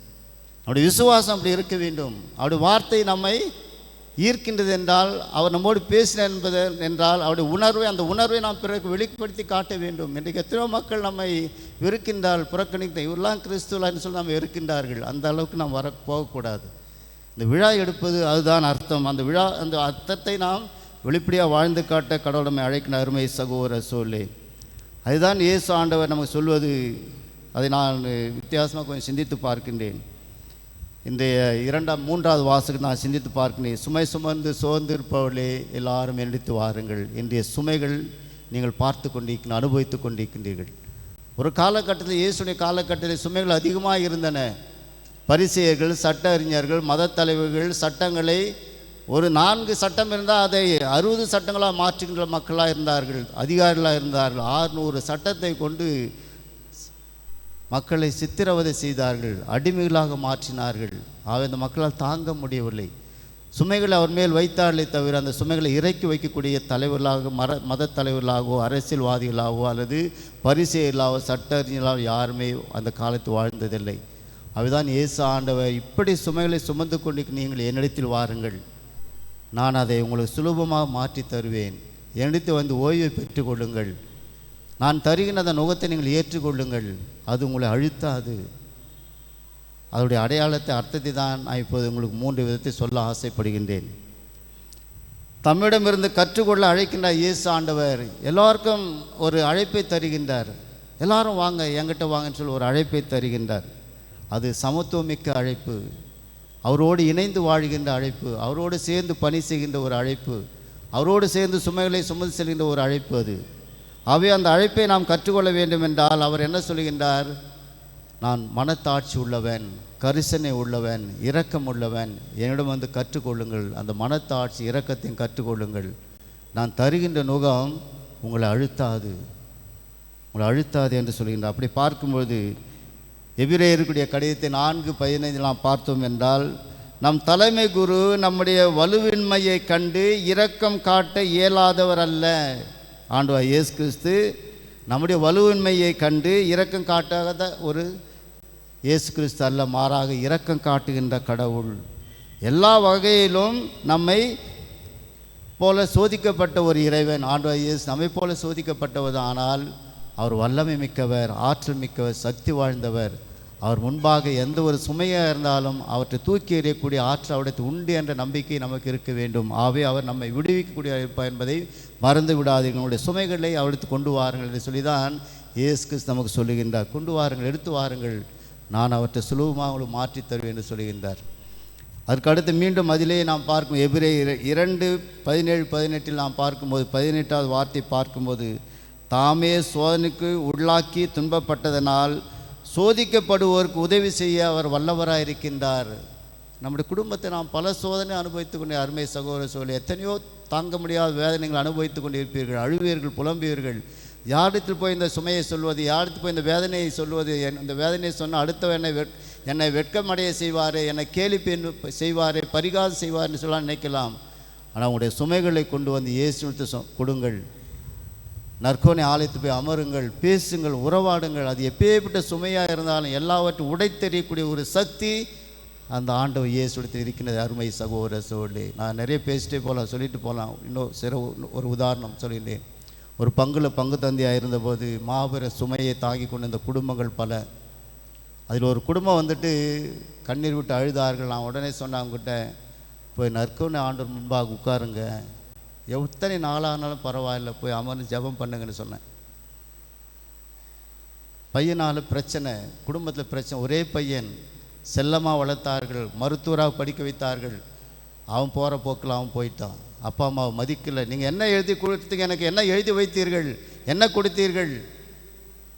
டாக்டர்லாம் படிக்க வச்சாங்க, எவ்வளோ பணத்தை செலவு பண்ணாங்க. கடைசியில் பையன் என்ன செய்தான், அப்பா அம்மாவை தூக்கி எறியக்கூடிய சூழ்நிலைக்கு வந்து விட்டான். அப்பா அம்மா பேச்சை கேட்கல. அவங்கள சொன்ன நான், நற்கொடை ஆண்டவர் முன்பாக மண்டிட்டு மன்றாடுங்க இருவரும். நீங்கள் விசுவாசி என்பதை எனக்கு தெரியும். காலையில் திருப்பலிக்கு வருகின்றீர்கள், எனக்கு தெரியும். அதே நம்பிக்கையை நீங்கள் நற்கொடை ஆண்டவர் முன்பாக கொண்டு போய் கொடுங்கள் என்று சொன்னேன், பேசுங்க என்று சொன்னேன். அவங்களுக்கு அந்த அளவுக்கு நம்பிக்கை வரல. தர்மபுரியில் ஒருத்தர் நற்செய்தி அறிவிக்கின்றார், குடும்பத்தில் நடக்கின்ற செய்தியெல்லாம் சொல்லுகின்றார். அங்கே போயிட்டு வர ஃபாதர்னார். நான் உடனே சொன்னேன், இவ்வளோ படிச்சுக்கிறீங்களே, உங்களுக்கு நற்கொடை ஆண்டவர் நம்பிக்கை இல்லையா? தயவுசெய்து போங்க சார், போயிட்டு நற்கொடை ஆண்டவர் முன்பாக மண்டிட்டு செபம் பண்ணுங்க சார் சொல்லி அனுப்பிட்டேன். சரியாக 1 மாதம் கழித்து மீண்டும் திரும்பி வந்தார்கள். அந்த பங்கிலே தியானம் நடைபெற்று கொண்டது. கடைசி தியானத்தின் நேரத்தில் வெளியில் நான் அப்படி நடமாடிக்கொண்டு அப்பொழுது வந்தார்கள். வந்து மகிழ்ச்சியோடு வந்தார்கள், சந்தோஷமாக. என்ன சந்தோஷமாக வரீங்க 2 பேரும் கேட்ட சொன்னார். அந்த தலைவர் சொன்னார், ஃபாதர், பையன் இப்போ நம்ம வழிக்கு வந்துட்டான் ஃபாதர், நீங்கள் என்ன செய்யணுமோ நீங்கள் செய்யுங்க சொல்லி நம்ம வழிக்கு வந்துட்டான் ஃபாதர்னு சொன்னாங்க. ரொம்ப மகிழ்ச்சி, சந்தோஷமாக அவங்களுக்கு செலவை போட்டு அனுப்பிட்டேன். போங்க, நடக்க வேண்டிய காரியத்தை பாருன்னு சொன்னேன். இதை ஏன் சொல்லுகின்றேன் என்றால், அவரால் முடியாது ஒன்றும் இல்லை. அவர் வல்லவர், அவர் சக்தி வாழ்ந்தவர். அவர் சொல்வதை நாம் கேட்க வேண்டும். அவன் சொல்கிறான் இவன் சொல்கிறான்னு சொல்லி இங்கும் அங்கே நாம் அலைமோத வேண்டாம். கடவுள் நம்மோடு இருப்பதை, அவர் நம்மை அன்பு செய்வதை அவர் வெளிப்படையாக எடுத்து காட்டுகின்றார். வாங்க அழைக்கின்றார். நாம் அவரிடத்தில் போவோம். இங்கும் அங்கும் அலைய வேண்டாம். குடும்பத்தில் நாம் எப்பேற்பட்ட சுமைகளை சுமக்கின்றேன் என்பது எனக்கும் தெரியும். நாங்கள் எல்லோரும் குடும்பத்தில் பிறந்து வந்தவர்கள் தான் குருக்கள். குடும்ப பாரம் என்ன என்பது எங்களுக்கும் தெரியும். நீங்கள் என்ன செய்வேன் என்பதற்காகத்தான் இதை உங்களுக்கு சொல்லுகின்றேன். நம்பிக்கையோடு நீங்கள் இயேசுவை நாடி வாருங்கள். இயேசு உங்களை குணப்படுத்துவார், உங்களை வழிநடத்துவார். அதற்கு அடுத்தது தான் நாம் பார்க்கும்போது இரண்டாவது நான் சொல்லுகின்ற இரண்டாவது அந்த நற்செய்தியில் அவருடைய பகுதியை நாம் பார்க்கும்போது அந்த இரண்டாவது ஒழுங்கு என்ன சொல்கின்ற என்றால் இயேசுவோடு நாம் இருக்க வேண்டும். அதற்காகத்தான் அழைக்கின்றார். இயேசுவோடு நாம் இருக்க என்பதற்காக நம்மை அழைத்து அவர் என்ன செய்கின்றார்? கற்றுக் கொடுக்கின்றார் நமக்கு. இப்படி தான் வாழ்க்கை என்பது, இப்படி தான். இது நீங்கள் நிலைத்திருக்க வேண்டும் என்றால் என்னோடு இணைந்திருங்கள். என்னுடைய உடன் இருப்பு உங்களோடு என்றும் இருக்கின்றது. உலகம் முடிவு நான் என்னால் உங்களோடு தான் இருப்பேன், அதை நம்புங்கள். உங்கள் குடும்பத்தில் நான் இருக்கின்றேன், அதை நம்புங்கள். உங்கள் குடும்பத்தோடு இணைந்து நான் செயல்பட ஆசைப்படுகின்றேன், என்னை நம்புங்கள் என்று சொல்லி உங்களுக்கு பேச ஆசைப்படுகின்றார். ஒரு அரை மணி நேரங்கள் அமர்ந்து இயேசுவோடு நீங்கள் பேசுங்கள் என்றால் அங்கு கடவுளுடைய பிரசன்னத்தை உங்களால் உணர முடியும். அந்த துன்பம் எப்படி மறை என்பது உங்களுக்கு தெரியாது, ஆனால் அவர் எடுத்து எரித்து விடுவார். அதுதான் அவர் இயேசு நம்ம சொல்கிறார். இயேசு உடனிருப்பு, வல்லமை, அருள் கொடை நமக்கு இலவசமாக கொடுக்கப்பட்டிருக்கின்ற. ஆகவே தான் இலவசமாக அழைத்து என் நுகத்தை ஏற்றுக்கொள்ளுன்னு சொல்கின்றார். அந்த நுகம் இலவசமாக தருபடுகிற கொடை. அந்த கொடையை நாம் மறுதளிக்கக்கூடாது, சுமை என்று நினைக்கக்கூடாது. அவை அந்த சுமையை நாம் ஏற்றுக்கொள்ளும்போது அது என்னவா மாறுகின்றது? என் நுகத்தை ஏற்றுக்கொள்ளுங்கள், நாம் இருவரும் சேர்ந்து சுலபமாக பயணிக்கலாம். உங்களுடைய குடும்ப வாழ்க்கை சுலபமாக இருக்கும். இயேசுவோடு சேர்ந்து நீங்கள் பயணிக்கலாம். எந்த இடர்பாடு வந்தாலும் என் இயேசு என்னோடு சுமந்து கொண்டு வருகின்றார், அவர் இந்த சுமையை அகற்றிவிட்டு எனக்கு மகிழ்ச்சியும் சந்தோஷத்தையும் தருவார் என்ற ஒரு விசுவாசம், ஆழமான நம்பிக்கை நமக்கு இருக்க வேண்டும். அதுதான் இயேசு நமக்கு எடுத்து சொல்கின்றார். 1 பேதுரு 5:7 இந்த பேதுரு அவர்கள் அழகாக சொல்கின்றார், உங்கள் கவலைகளை எல்லாம் அவரை விட்டு விடுங்கள், அவர் உங்கள் மேல் கவலை கொண்டு உள்ளார். பாருங்கள், யார் நம்ம மேல் கவலை கொண்டு இருப்பது? நம்ம மேல் கவலை கொண்டிருப்பது கடவுள், இறைவன், ஆண்டவராகிய இயேசு கிறிஸ்து. தன் இதயத்தில் சுமந்து கொள்வதற்காக உங்களுடைய கவலையெல்லாம் அவர் கேட்கின்றார். நான் அடிக்கடி சொல்வது அதுதான். குடும்பத்திலே பாரத்தை அனுபவித்து நீங்கள் ஒவ்வொருவரும் அமர்ந்து இயேசுவோடு பேசுங்கள். அந்த சுமை உங்களை சுலுமா விட்டு அகன்று போய்விடும். எதை பற்றியும் கவலைப்பட வேண்டாம். யார் என்ன சொன்னாலும் கவலைப்பட வேண்டாம். எதிரிகளே உங்களை தாக்கக்கூடிய அளவுக்கு வந்தாலும் அவரோடு சரணடைந்து விடுங்கள். அவரோடு சரணடைந்து தந்தை இடத்தை மன்றாடுங்கள். தந்தை இடத்திலே அவர் மன்றாடி நமக்கு அந்த ஒரு தேவ ஆசீர்வாதத்தை கொடுத்து விடுதலை தருகின்ற நாயகனாக இயேசு இருக்கின்றார். என் அருமை சகோதர சோழி, அதுதான் இந்த இடத்தை நாம் பார்ப்பது.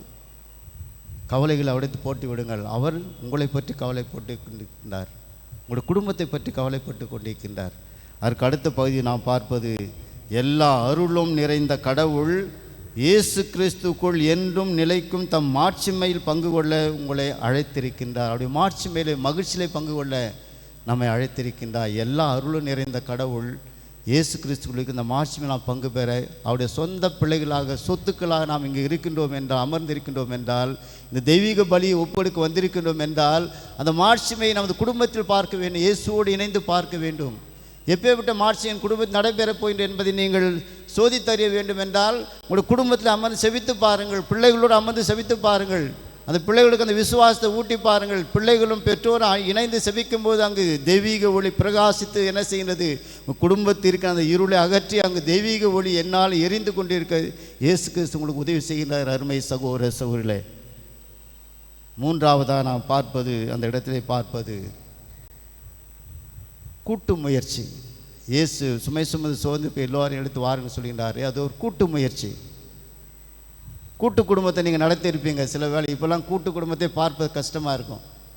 எல்லாம் கல்யாணம் ஆனால் அடுத்த வாரத்திலே அவுட்டு, தனித்தனியான குடும்பம், தனித்தனி ரூமு, தனித்தனி பிள்ளைகளுக்கு. இப்போ குடும்ப வாழ்க்கை நடத்தும் போதே அப்பா அம்மாவுக்கு தனி ரூமு, பிள்ளைகளுக்கு மகளுக்கு தனி ரூமு, பையனுக்கு தனி ரூமு, எல்லாம் அதில் உட்காந்து வேடிக்கை பார்த்துருப்பாங்க. அன்பு என்பது இருக்கா, உறவு என்பது இருக்கா, பேச்சு என்பது இருக்காது. சாப்பாடு கூட தனித்தனியாக தான் நடக்குதா நடக்கலையா இன்றைய காலகட்டம் எல்லாம் நடக்கின்றது. அந்த கூட்டு முயற்சி இல்லை, அங்கே விசுவாசம் தொய்வு அடைகின்றது. அந்த கூட்டு முயற்சியாக இயேசு நம்மை அழைக்கின்ற அருமை சகோதர சகோதரி. எப்படி, எதற்காக அழைக்கின்றார்? இருவரும் சேர்ந்து சுமைகளை பகிர்ந்து கொள்வோம் வாருங்கள். அப்பொழுது நாம் எல்லோரும் சேர்ந்து மக்களை எல்லோரும் நம்மிடத்து இழுத்து கொள்வோம், அழைத்து கொள்வோம். எல்லா மக்களும் அப்படி வருவார்கள். அவை கூட்டு முயற்சி செய்து சுமைகளை தாங்குவது மட்டுமல்ல, எல்லா மக்களும் அன்பு செய்வோம், எல்லா மக்களிடத்திலும் நாம் சென்று வாழ்வோம். அங்குதான் நான் மகிழ்ச்சி உங்களுக்கு தர விரும்புகின்றேன். என் மகிழ்ச்சி உங்களில் இருக்கவும் உங்கள் மகிழ்ச்சி நிறைவு பெருமை தான் உங்களோடு பேசுகின்ற சொல்கின்றார். இருவரும் இணைந்து இருப்போம். திராட்சை செடியும் கொடியும் கிளையும் கொடியும் இணைந்து இருப்பது போல நீங்களும் நானும் இணைந்து செயல்படுவோம். பயப்படாதீங்க, சுமையை பற்றி கவலைப்படாதீங்க, வாங்க நானும் உங்களோடு சேர்ந்து சுமக்குன்னு சொல்லி தான் இயேசு அழைப்பு தருகிறார். கூட்டு வாழ்க்கை வாழ்வதற்கு அழைக்கின்றார். அப்படி இயேசுவோடு சேர்ந்து உலக சுமைகளை நம்மால் வெல்ல முடியும். நமது ஆன்மாவுக்கு ஏற்பட இடர்பாடு நம்மால் வெல்ல முடியும். அந்த ஆன்மா சுகமாக மகிழ்ச்சியாக சந்தோஷமாக சமாதானத்தோடு இறைவன் போய் சேர வேண்டும் என்றால் அந்த கூட்டு முயற்சி நாம் ஈடுபட வேண்டும், இயேசுவோடு இணைந்து இருக்க வேண்டும். அப்பொழுதுதான் நாம் நல்ல கனிகளை நம்மால் தர முடியும். அதான் பிலிப்பியருக்கு எழுதிய கடிதத்திலே பவுல் அழகாக சொல்வார், எனக்கு வலுவூட்டுகிற துணையை கொண்டு எதை செய்ய எனக்கு அவர் ஆற்றலை தருகின்றார், எதையும் செய்ய எனக்கு ஆற்றல் தருகின்றார். எனக்கு வலுவூட்டுகின்ற கடவுள் என்னோடு இருக்கின்றார், இயேசு என்னோடு இருக்கின்றார், அவருடைய உதவியை கொண்டு என்னால் எல்லாம் செய்ய முடியும் என்று குடும்பத்தை நீங்கள் பேச வேண்டும். மகனுக்கு மகளுக்கு நீங்கள் கற்றுக் கொடுக்க வேண்டும். இயேசு நம்மோடு இருக்கின்றார், அவர் நமக்கு வலுவூட்டுவார், சக்தி தருவார். நீ பயப்படாத, இந்த துன்பத்தை கண்டு நீ பயப்பட வேண்டாம், இந்த இடர்பாடு கண்டு பயப்பட வேண்டாம், அவர் பார்த்து கொள்வார், வா அமர்ந்து ஜெபிப்போம் என்ற ஒரு உணர்வை நீங்கள் கொடுக்கும்போது அங்குதான் இயேசுடைய மகத்துவத்தை உங்களால் காண முடியும். அருமை சகோதர சோழே, கடைசியாக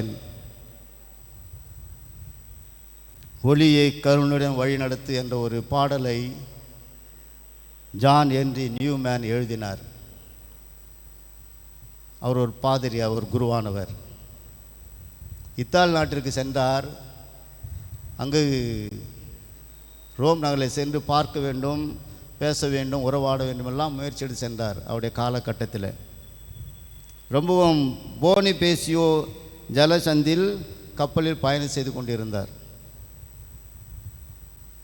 அப்போது எல்லாம் ஆட்டம் பாட்டம் கொண்டாட்டம் கப்பலில் எல்லாம் நடைபெற்றது. இவர் போய் ரோம் நகர் போய் சேர முடியவில்லை. அவருக்கு ஜுரம், தலைவலி, பல பாதிப்பு ஏற்பட்டு ரொம்ப கடினமாக பாதிக்கப்பட்டார். கடைசியில் ஓரளவுக்கு தேறி வந்தார். அப்பொழுதுதான் அந்த கப்பலில் இருந்து கொண்டே இந்த ஒரு பாடலை எழுதுகின்றார். ஒளியே கருணையுடன் வழிநடத்த என்ற பாடலை எழுதுகின்றார். அப்போது வயது அவருக்கு 32 தான். 90 வயது வரலாம் அவர் வாழ்ந்தார். இந்த பாடலை உலகின் எத்திசையிலும் ஒளிபரப்பினார்கள், பாடினார்கள். எல்லா மக்களும் ஆச்சரியத்தோடு மகிழ்ச்சியோடு சந்தோஷத்தோடு அதை கேட்டு மகிழ்ந்தார்கள். அந்த பாடலை எழுதுவதற்கு முன்பாக அவர் செபித்த செபம் இதுதான்: ஓ ஆண்டவனே, உங்கள் வழியை கற்றுத்தாருங்கள், வெறும் பாதையில் என்னை வழிநடத்துங்கள். ஓ ஆண்டவனே, என்னை வழிநடத்தி உன் உதவியும் ஆலோசனையும் எனக்கு தேவை. என்னால் வழியை காண முடியவில்லை, அன்புடன் வழிநடத்து, வெளிச்சமயமான என் இறைவா என்று சொல்லி அவர் செபித்த பின்னர் இந்த பாடலை அவர் எழுதுகின்றார். அப்படி எழுதி முடித்துவிட்டு மகிழ்ச்சி அடைகின்றார். இந்த பாடலை கேட்ட நமது மகாத்மா காந்தி கூட வாழ்க்கை புரட்டி போட்டது. அவருடைய வாழ்க்கையை புரட்டி போட்டு அவர் மனது கவர்ந்த ஒரு பாடலாக இருந்தது இந்த பாடல். ரொம்ப சந்தோஷமாயிட்டார். தன் வாழ்வில் ஏற்பட்ட இடர்பாடெல்லாம் அவர் தூக்கி எறிந்து விட்டு நான் மக்களுக்கு என்ன செய்வேன், நாட்டுக்கு என்ன செய்வேன் என்ற உணர்வு அப்போது காந்திஜிக்கு ஏற்பட்டதாக அந்த சரித்திரத்தில் எழுதி வைக்கப்பட்ட அருமை சகோதர சோழி. அந்த பாடலை நான் வேகமாக படிச்சிடுறேன். அதோடு நீங்கள் அதை உள்வாங்கி ஆண்டவருடைய இதயத்திற்கு உகந்த பிள்ளைகளாக நான் சேர்ந்து வாழ்வேன், இயேசுவோடு சேர்ந்து வாழ்வேன், இயேசு என்னோடு இருப்பதை நான் உணர்வேன், இயேசுவோடு இணைந்து அவர் தருகின்ற கனிகளை நான் உள்வாங்கி, அன்பை உள்வாங்கி பிறகு நான் அதை கொடுப்பேன் என்ற ஒரு நம்பிக்கையோடு இந்த தெய்வீக பள்ளியில் நாம் பங்கேற்போம். ஒளியை கருணையுடன் வழிநடத்து, சூழும் இருளின் ஊடே நீ என்னை தொடர்ந்து வழிநடத்து. இருள்மயமானது இந்த இரவு, இல்லத்திலிருந்து வெகு தொலைவில் நான், நீ என்னை தொடர்ந்து வழிநடத்து.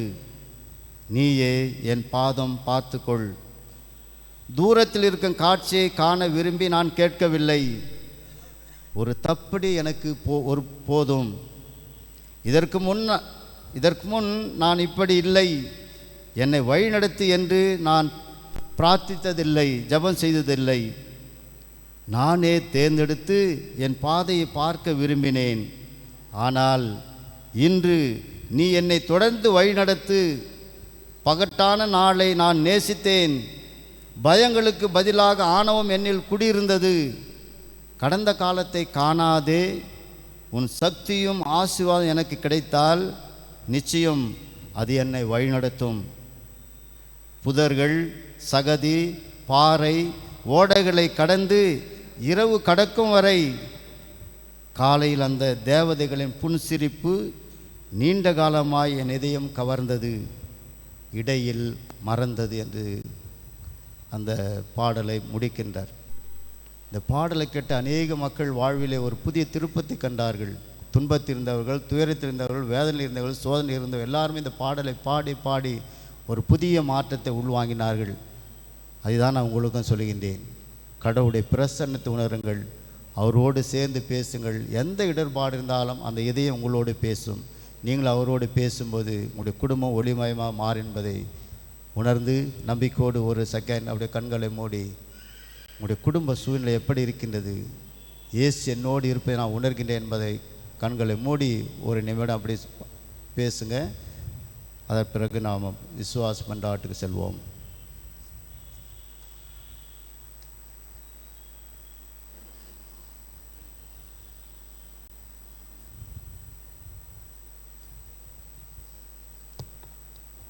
நம்பிக்கை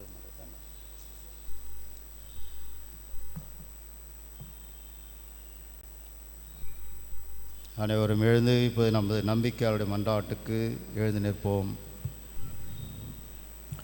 நம்பிக்கை அளிப்பவராம் இறைவா, உம் திரு அவையை வழிநடத்தும் எம் திருத்தந்தை பிரான்சிஸ், ஆயர்கள், குருக்கள், கன்னியர் மற்றும் பொதுநிலையினர் அனைவரும் உம் நற்கருணை பிரசனத்திலே உம் வார்த்தையிலே இணைந்திருந்து உம் திரு அவையை சிறப்புற வழி நடத்தி செல்ல வேண்டுமென்று இறைவா உம்மை மன்றாடுகின்றோம். ஆண்டவரே, எங்கள் மன்றாட்டை கேட்டருளும்.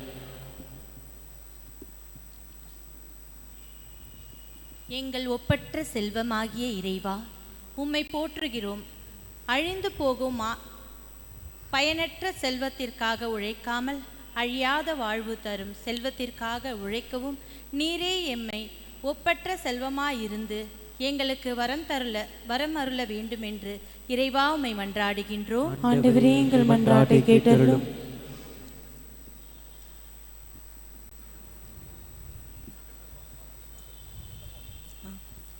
நீர் வாக்களித்த அனைத்தையும் எனக்கென செய்து முடிக்கும் ஆண்டவரே, இம்மண்ணிலே வாழ்ந்து கொண்டிருக்கும் நாங்களும் எங்கள் பிள்ளைகள் ஒவ்வொருவரும் உமது அன்பிலிருந்து எங்களை பிரிக்க முற்படும் எல்லாவித தீய சக்திகளையும் இனங்கண்டு அவற்றை முறியடித்து உமக்கேற்றவர்களாக வாழ எமக்கு வேண்டிய ஞானத்தையும் தந்தரல வேண்டுமென்று இறைவா உம்மை மன்றாடுகின்றோம். ஆண்டவரே, எங்கள் மன்றாட்டை கேட்டருளும்.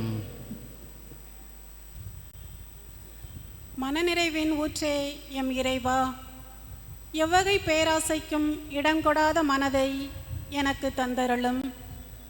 நீர் எனக்கு தந்திருக்கிற கொடைகள், நன்மைகள், செல்வங்களை எண்ணி பார்த்து நன்றி சொல்கிற, மகிழ்ச்சி அடைகிற மனநிலையை எங்களுக்கு தாரும். நீர் தரும் ஆறுதலும் உம்மோடு உமக்காக செலவழிக்கும் நேரமும் எவ்வளவோ மேலானவை என்பதை நாங்கள் உணரச் செய்ய வேண்டுமென்று இறைவா உம்மை மன்றாடுகிறோம்.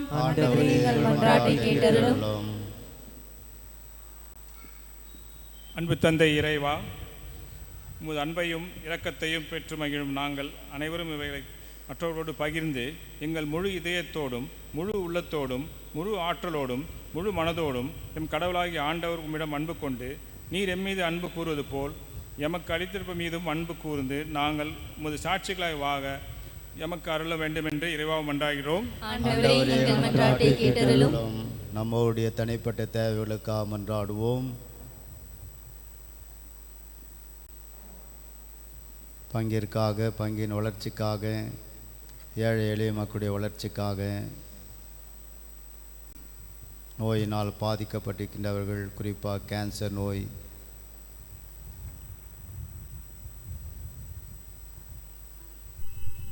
அன்பு தந்தையே, உமது அன்பு குழந்தைகளாக நாங்கள் இந்த இரவு வேளையிலும் பாதத்தில் வைத்துள்ள அனைத்து வேண்டும் கனிவோடு ஏற்று ஆசீர்வதித்து, குறிப்பாக உமக்கு விருப்பமானவை எவை என்பதை நீரே அதை எங்களுக்கு வெளிப்படுத்தி ஆசீர்வாதம் தந்துள்ளுமாய் எங்கள் ஆண்டவர் இயேசு கிறிஸ்து வழியாக உம்மை மன்றாடுகின்றோம். ஆமென்.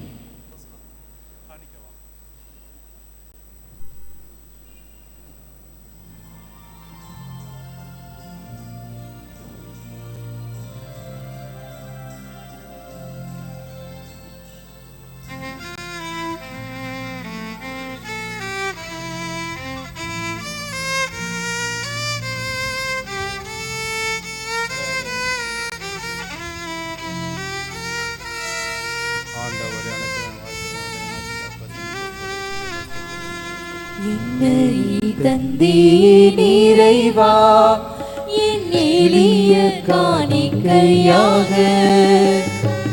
என்னை படித்தி தலைவா என் அன்பினை அர்ப்பணமாக்க என்னை தந்தே நிறைவா என் எளிய காணிக்கையாக என்னை படித்தேன் தலைவா என் அன்பினை அர்ப்பணமாக்க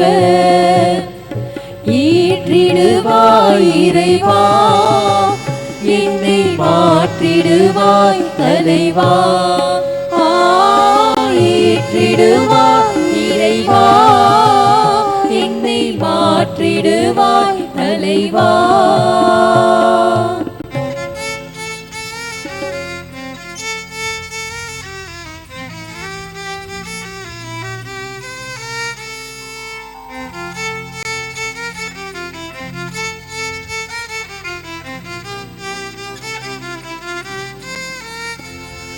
கோதுமை மணியோடு நான் சேர்ந்து களிப்புடன் உடைபடுவேன் திராட்சை ரசத்தோடு நான் இணைந்து தியாகத்தின் சுடராவே இறையன்பு பிறரன்பு பாடத்தையே என்றென்றும் நான் பயில்வேன் இறையன்பு பிறரன்பு பாடத்தையே என்றென்றும் நான் பயில்வேன் உனதன்பின் சாட்சியாய் திகழ்கிறவே அன்றாடம் இணையளித்தே என்னையே தந்தேன் இறைவா என் எளிய காணிக்கையாக என்னை படைத்தேன் தலைவா என் அன்பினை அர்ப்பணமாக்க.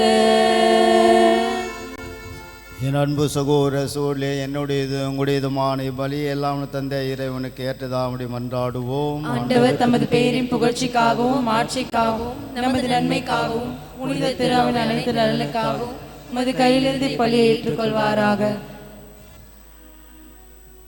இறைவா அன்பார்ந்த மகன் இயேசு கிறிஸ்து இதயத்தின் சொல்லற்கிற அன்பை கண்ணோக்கி அருளும். அதனால் நாங்கள் ஒப்பு கொடுப்பது உமக்கு உந்ததாகி எங்கள் பாவங்களுக்கு கழுவாயாக அமைய அருள் புரிவீராக. எங்கள் ஆண்டவர் கிறிஸ்து வழியாக உம்மை மன்றாடுகின்றோம்.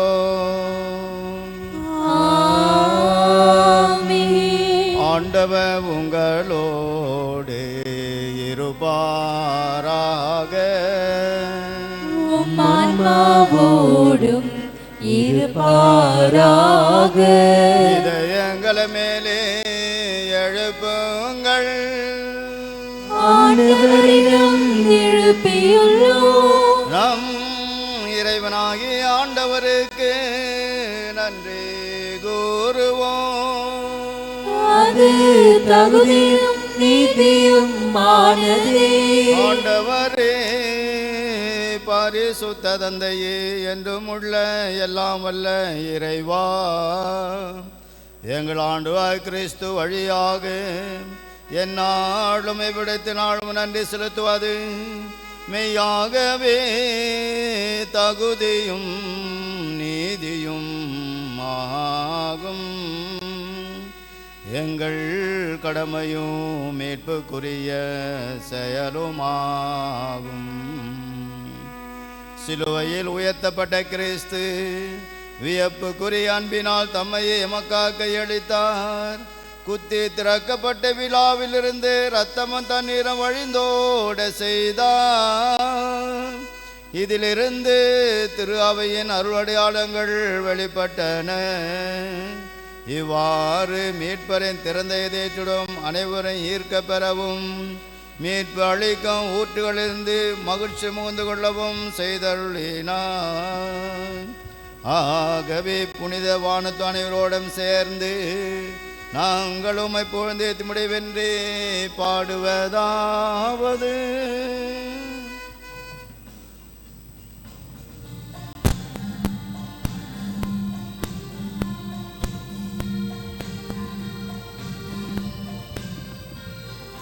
தூயவர் தூயவர் தூயவர் வான்படைகளின் கடவுளாம் ஆண்டவர். விண்ணகமும் மண்ணகமும் உமது மாட்சியால் நிறைந்துள்ளது. உன்னதங்களிலே ஓசன்னா, உன்னதங்களிலே ஓசன்னா. ஆண்டவர் பெயரால் வருகிறவர் ஆசி பெற்றவரே. உன்னதங்களிலே ஓசன்னா, உன்னதங்களிலே ஓசன்னா.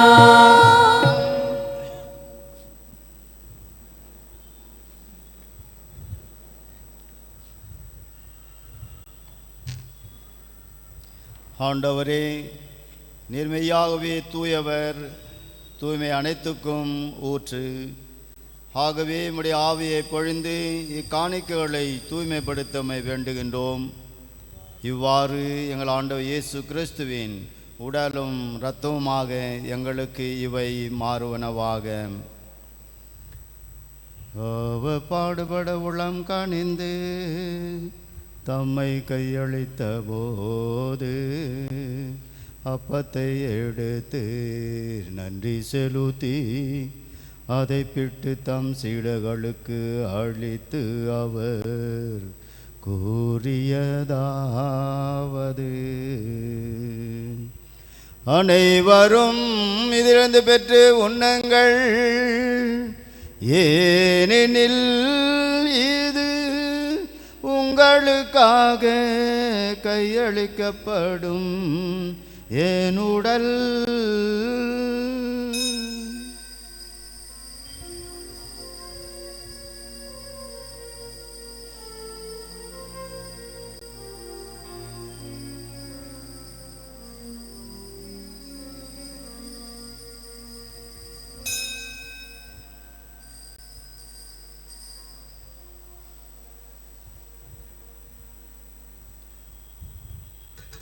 அவ்வண்ணமே இரவு விருந்து அருந்திய பின் கிண்ணத்தையும் எடுத்து மீண்டும் உமக்கு நன்றி கூறி தம் சீடர்களுக்கு அளித்து அவர் கூறியதாவது: அனைவரும் இதிலிருந்து பெற்று பருகுங்கள், ஏனெனில் புதிய நிலையான உடன்படிக்கைக்குரிய என் இரத்தத்தின் கிண்ணம். இது பாவ மன்னிப்புக்கென்று உங்களுக்காகவும் பலருக்காகவும் சிந்தப்படும். இதை என் நினைவாக செய்யுங்கள்.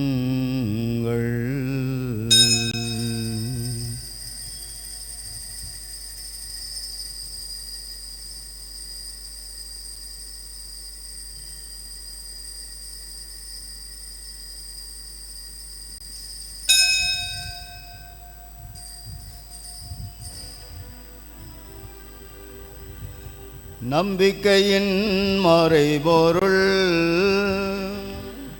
ஆண்டவரே, நீர் வருமளவும் உமது இறப்பினை அறிக்கையிடுகின்றோம், உமது உயிர்ப்பினையும் எடுத்துரைக்கின்றோம். ஆகவே ஆண்டவரே, நாள் கிறிஸ்து இறப்பினையும் உயிர்ப்பினை நினைவு கூர்ந்து வாழ்வுதறிந்த அப்பத்தையும் மீட்பளின் கிண்ணத்தை உமக்கு ஒப்புக்கொடுக்கின்றோம். உம் திருமுனின்று உமக்கு ஊழியம் புரிய தகுந்தவள் என எங்களை ஏற்றுக்கொண்டீர். எனவே உமக்கு நன்றி செலுத்துகின்றோம். மேலும் கிறிஸ்துவின் உடலிலும் இரத்தத்திலும் பங்கு கொள்ளும் எங்களை தூய ஆவியார் ஒன்று சேர்க்க வேண்டும் என உம்மை தாழ்மையுடன் மன்றாடுகின்றோம். ஆண்டவரே, உலகெங்கும் பரவியிருக்கும் அது திரு அவையை நினைவு கூர்ந்தருளும். எங்கள் திருத்தந்தை பிரான்சிஸ், எங்கள் பேராயர் ஜார்ஜ் அந்தோனி சாமி ஆண்டகை, எல்லா திருநிலையினர் ஆகிய அனைவரோடும் உமது திரு அவை அன்பில் நிறைவு பெற செய்தருளும். மேலும் உயிர்த்தெழும் எதிர்நோக்குடன் துயில் கொள்ளும் எங்கள் சகோதரர் சகோதரிகளையும் இறந்தோர் அனைவரையும் இரக்கத்துடன் நினைவு கூர்ந்து உமது திருமுக ஒளியினுள் ஏற்றருளும்.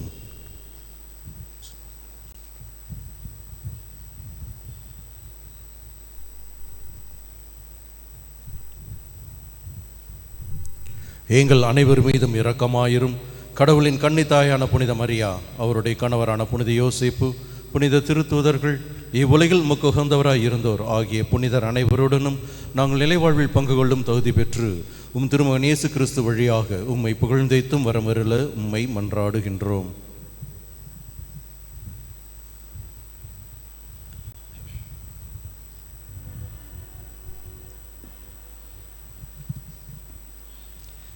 இவர் வழியாக இவரோடு இவரில் எல்லாம் வல்ல இறைவனாகிய தந்தையே,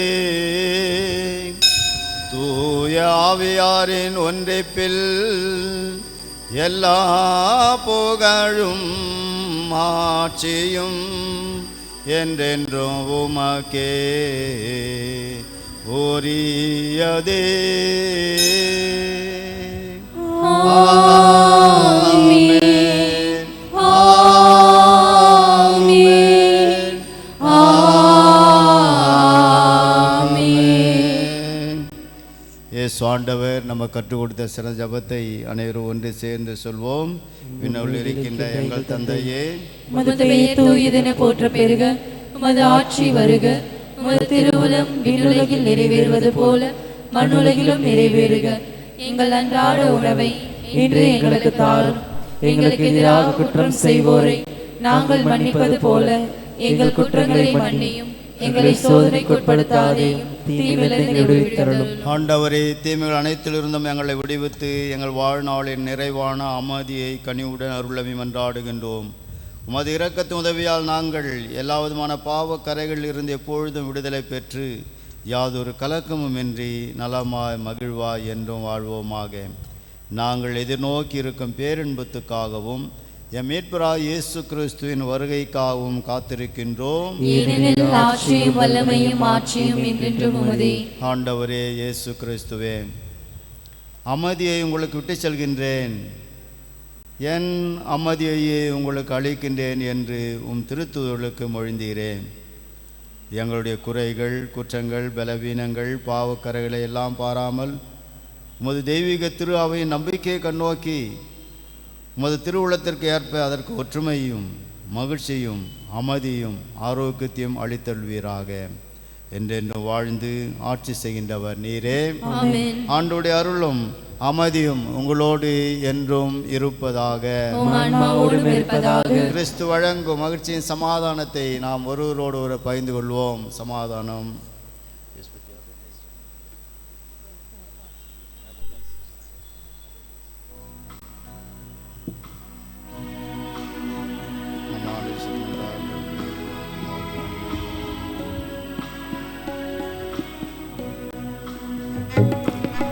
உலகின் பாவம் போக்கும் இறைவனின் செம்மறியே, எம்மேல் இரக்கம் வையும். உலகின் பாவம் போக்கும் இறைவனின் செம்மறியே,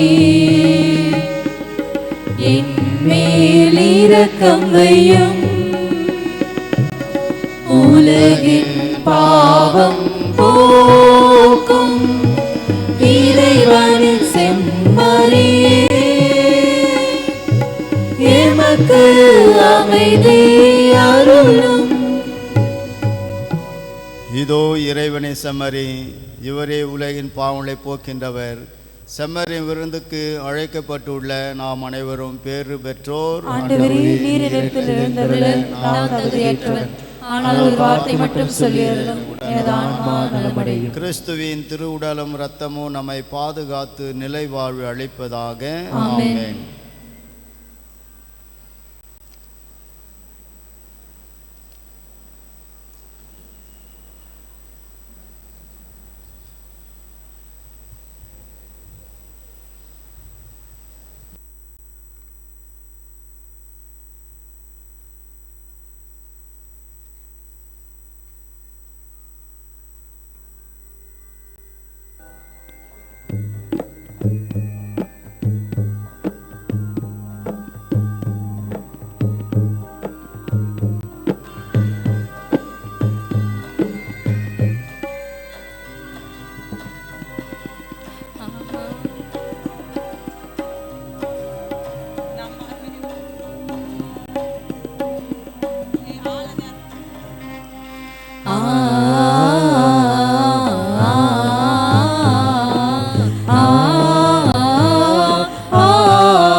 உறவாடும் தெய்வம் உறவாக வந்தார், என் நெஞ்சம் இனிதாக பாடும்.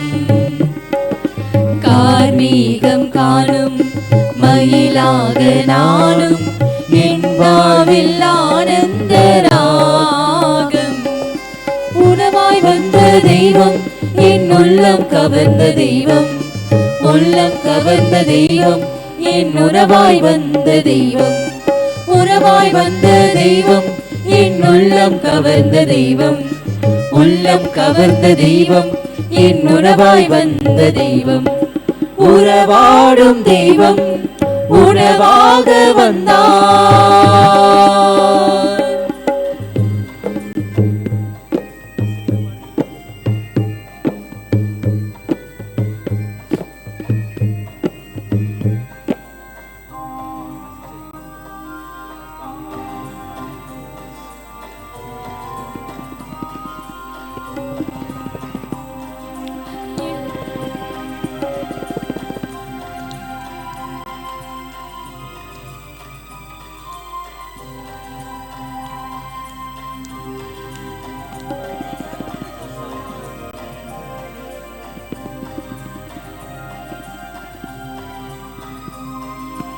எழில் கொண்ட மன்னா உன் மனக்கோலம் காண விளக்கோடு உனை தேடினே. விழிரண்டும் ஏங்க நேரங்கள் நீல, நான் இங்கு உளமாடினே. எழில் கொண்ட மன்னா உன் மனக்கோலம் காண விளக்கோடு உனை தேடினே. விழி இரண்டும் ஏங்க நேரங்கள் நீல, நான் எங்கும் உளவாடினே. மாறாயோ நெஞ்சம் தாராயோ தஞ்சம்,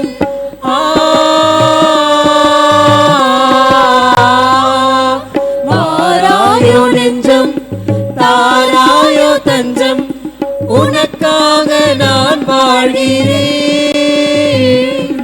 உன்னன்பில் ஒன்றாகிறேன். உணவாய் வந்த தெய்வம், என் உள்ளம் கவர்ந்த தெய்வம், உள்ளம் கவர்ந்த தெய்வம், என் உணவாய் வந்த தெய்வம், உணவாய் வந்த தெய்வம், என் உள்ளம் கவர்ந்த தெய்வம், உள்ளம் கவர்ந்த தெய்வம், என் உணவாய் வந்த தெய்வம்.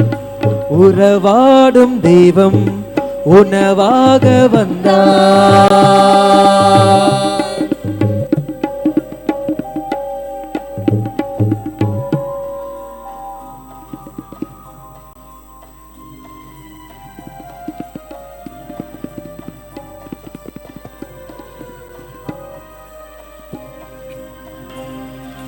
பல வண்ண பட்டோடும் உயிர் நாட்டு பொன்னோடும் நான் என்னை அழகாக்கினேன். மன்னா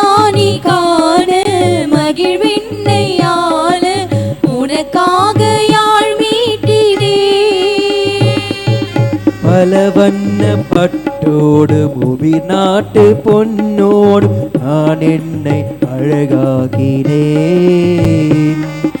மன்னானி காண மகிழ்வெண்ணையால உனக்காக யாழ் மீட்டினேன். மாறாதோ இன்பம் நீங்காதோ துன்பம்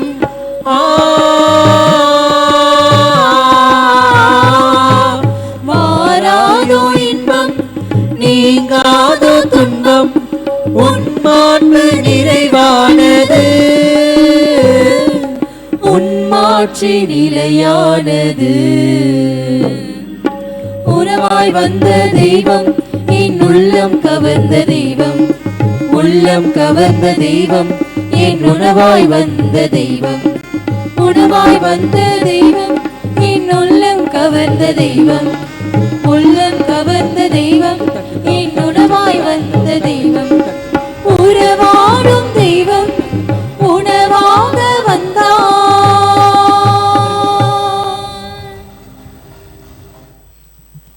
அனைவரும் விழுந்தால் படியிடுவோம். இயேசுவின் திருதியத்திற்கு தன்னை ஒப்புக் கொடுக்கும் ஜெபம். இயேசுவின் அன்பான இருதயமே, என்னை உமக்கு ஒப்புக் கொடுக்கின்றேன். நீ தரும் எல்லா வரங்களுக்காகவும் உமக்கு நன்றி கூறுகின்றேன். உமது திருக்கரங்களால் என்னை ஆசீர்வதியும். உமது ஆசீரும் அருளும் எப்பொழுதும் எனக்கு பாதுகாப்பாளனாக இருந்து என்னை வாழ்விக்கின்றது, எனக்கு வழிகாட்டியாக இருக்கின்றது என்பதை உணர செய்தருளும். இயேசுவே, உன் அன்பார்ந்த பிரசன்னத்தில் எப்பொழுதும் மகிழ்ந்திருக்க வரம் தாரும். உம்மை போல் நானும் பிறரை அன்பு செய்யவும் மன்னிக்கவும் நல் மனதை தாரும். உம் திருதயத்திலிருந்தும் காயங்களிலிருந்து வழியும் திரு ரத்தத்தால் என்னை புனிதப்படுத்தி அருளும். என் துன்ப நேரத்தில் எனக்கு ஆறுதலை தந்திருளும். என் பிரச்சனைகளில் நல்ல தீர்வு கிடைக்க உதவி புரியும்.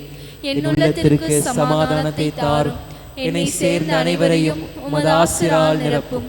இயேசுவின் திரு இருதயமே, உமது பெயர் எங்கெங்கும் ஓங்கி ஒலிக்க மக்கள் எல்லோரும் உமது அன்பு இருதயத்திலிருந்து அருளை பெற்றுக்கொள்ள வரம் தாரும். ஆமென். இயேசுவின் மதுரமான திரு இருதயமே, எங்கள் மேல் இரக்கமாயிரும். இயேசுவின் மதுரமான திரு இருதயமே, எங்கள் மேல் இரக்கமாயிரும். இயேசுவின் மதுரமான திரு இருதயமே, எங்கள் மேல் இரக்கமாயிரும். மன்றாடுவோமாக. இறைவா, இந்த அன்பின் அருளடையாளும் எங்களை புனித அன்பு தீயால் பற்றியறிய செய்வதாக. இவ்வாறு நாங்களும் திருமாடம் என்ற ஈர்க்க பெற்று எங்கள் சகோதர சகோதரிகளில் அவரையே கண்டுகொள்ள கற்றுக்கொள்வோமாக. எங்கள் ஆண்டவர் கிறிஸ்து வழியாக உம்மை மன்றாடுகின்றோம்.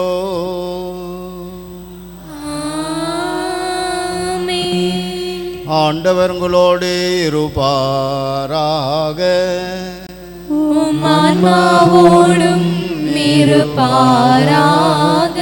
எல்லாம் வல்ல இறைவன் தந்தை மகன் தூயாவியார் என்று நம்மை ஆசீர்வதித்து பாதுகாப்பாராக.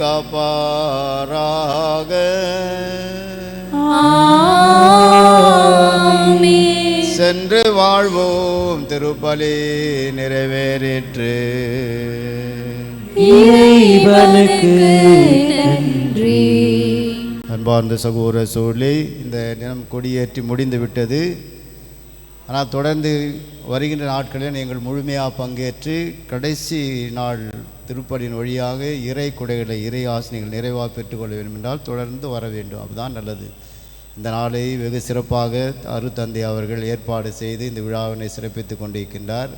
என்னையும் அழைத்து உங்களோடு இந்த பள்ளியில் பங்கேற்க செய்தார். தந்தை அவர்களுக்கு எனது மனமார்ந்த வாழ்த்துக்களையும் பாராட்டும் தெரிவித்துள்ளேன். துணை தந்தை அவர்களுக்கும் உங்களுடைய ஒத்துழைப்பை கொடுத்து ரொம்ப சிரிச்சிட்டே வேலை செய்வார். காணி மாதிரி உங்களை நிறைய வழி நடத்துவார். அதனால் இருவருக்கும் எனது வாழ்த்துக்கள், பாராட்டுகள்.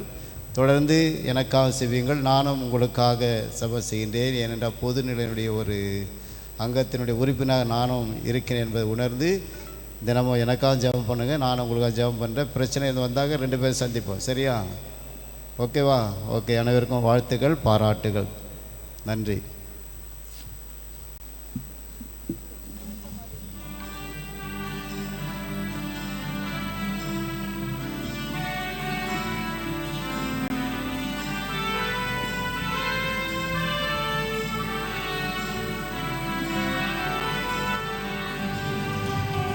இயேசுவின் இருதயமே எங்கும் எரிந்திடும் அருள்மயமே உந்தன் ஆசிரும் அருளும் சேர்ந்து வந்தால் எங்கள் ஆனந்தம் நிலை பெறுமே இயேசுவின் இருதயமே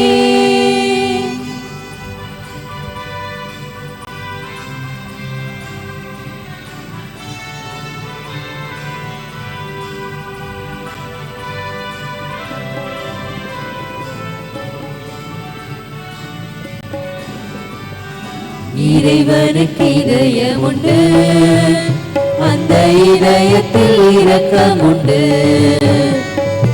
இறைவனுக்கு இதயம் உண்டு அந்த இதயத்தில் இரக்கம் உண்டு இன்றும் இறங்கிடும் இறைவன் இருப்பதனால் எங்கள் அனைவருக்கும் வாழ்வு உண்டு இன்றும் இறங்கிடும் இறைவன் இருப்பதனால் எங்கள் அனைவருக்கும் வாழ்வு உண்டு இயேசுவின் இருதயமே எங்கும்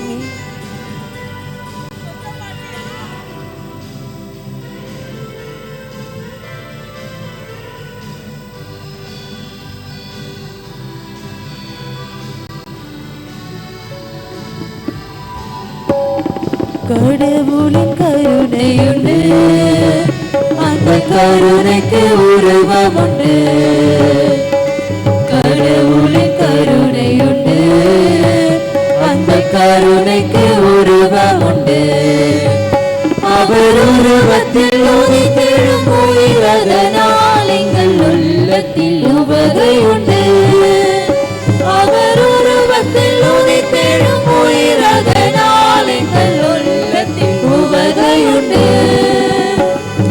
இயேசுவின் இருதயமே எங்கும் எரிந்திடும் அருள்மயமே உந்தன் ஆசிரும் அருளும் சேர்த்து வந்தால் எங்கள் ஆனந்தம் நிலை பெறுமே பங்கு தந்தையர்களின் கருத்துக்களுக்காகவும் பங்கு மக்களின் கருத்துக்களுக்காகவும் திரு இறுதி ஆண்டவர் பக்தர்களின் கருத்துக்களுக்காகவும் ஜெபிப்போமாக. விண்ணில் இருக்கின்ற எங்கள் தந்தையே, உமது பெயர் தூயது என போற்ற பெருக, உமது ஆட்சி வருக, உமது திருவள்ளம் விண்ணொலியில் நிறைவேறுவது போல மண்ணொலியிலும் நிறைவேறுக. எங்கள் அன்றாட உணவை இன்று எங்களுக்கு தாரும். எங்களுக்கு எதிராக குற்றம் செய்வோரை நாங்கள் மன்னிப்பது போல எங்கள் குற்றங்களை மன்னியும். எங்களை சோதனைக்கு உட்படுத்தாதையும் தீமையிலிருந்து எங்களை விடுவித்தருளும். அருள் நிறைந்த மரியே வாழ்க, ஆண்டவர் உடனே பெண்களுள் ஆசிரிக்கப்பட்டவள் நீரே, உடைய திருவயிற்றின் கனியாகிய இயேசுவும் ஆசிரிக்கப்பட்டவரே. தூய மரியே, இறைவனின் தாயே, பாவிகளாக இருக்க எங்களுக்காக இப்பொழுதும் எங்கள் இறப்பின் வேளையிலும் வேண்டிக் கொள்ளும். ஆமென். தந்தைக்கும் மகனுக்கும் தூய ஆவிக்கும் மகிமையுண்டாக்கப்படுவதாக. தொடக்கத்தில் இருந்தது போல இப்பொழுதும் எப்பொழுதும் எங்களிடம் இருப்பதாக. ஆமென். நித்திய ஸ்துதிக்குரிய பரமதிவ்ய நற்கருணைக்கு சதா காலமும் ஆராதனையும் துதி தோத்திர நமஸ்காரமும் உண்டாக கடவது. தந்தை மகன் தூய ஆவியாரின் பெயராலே ஆமென்.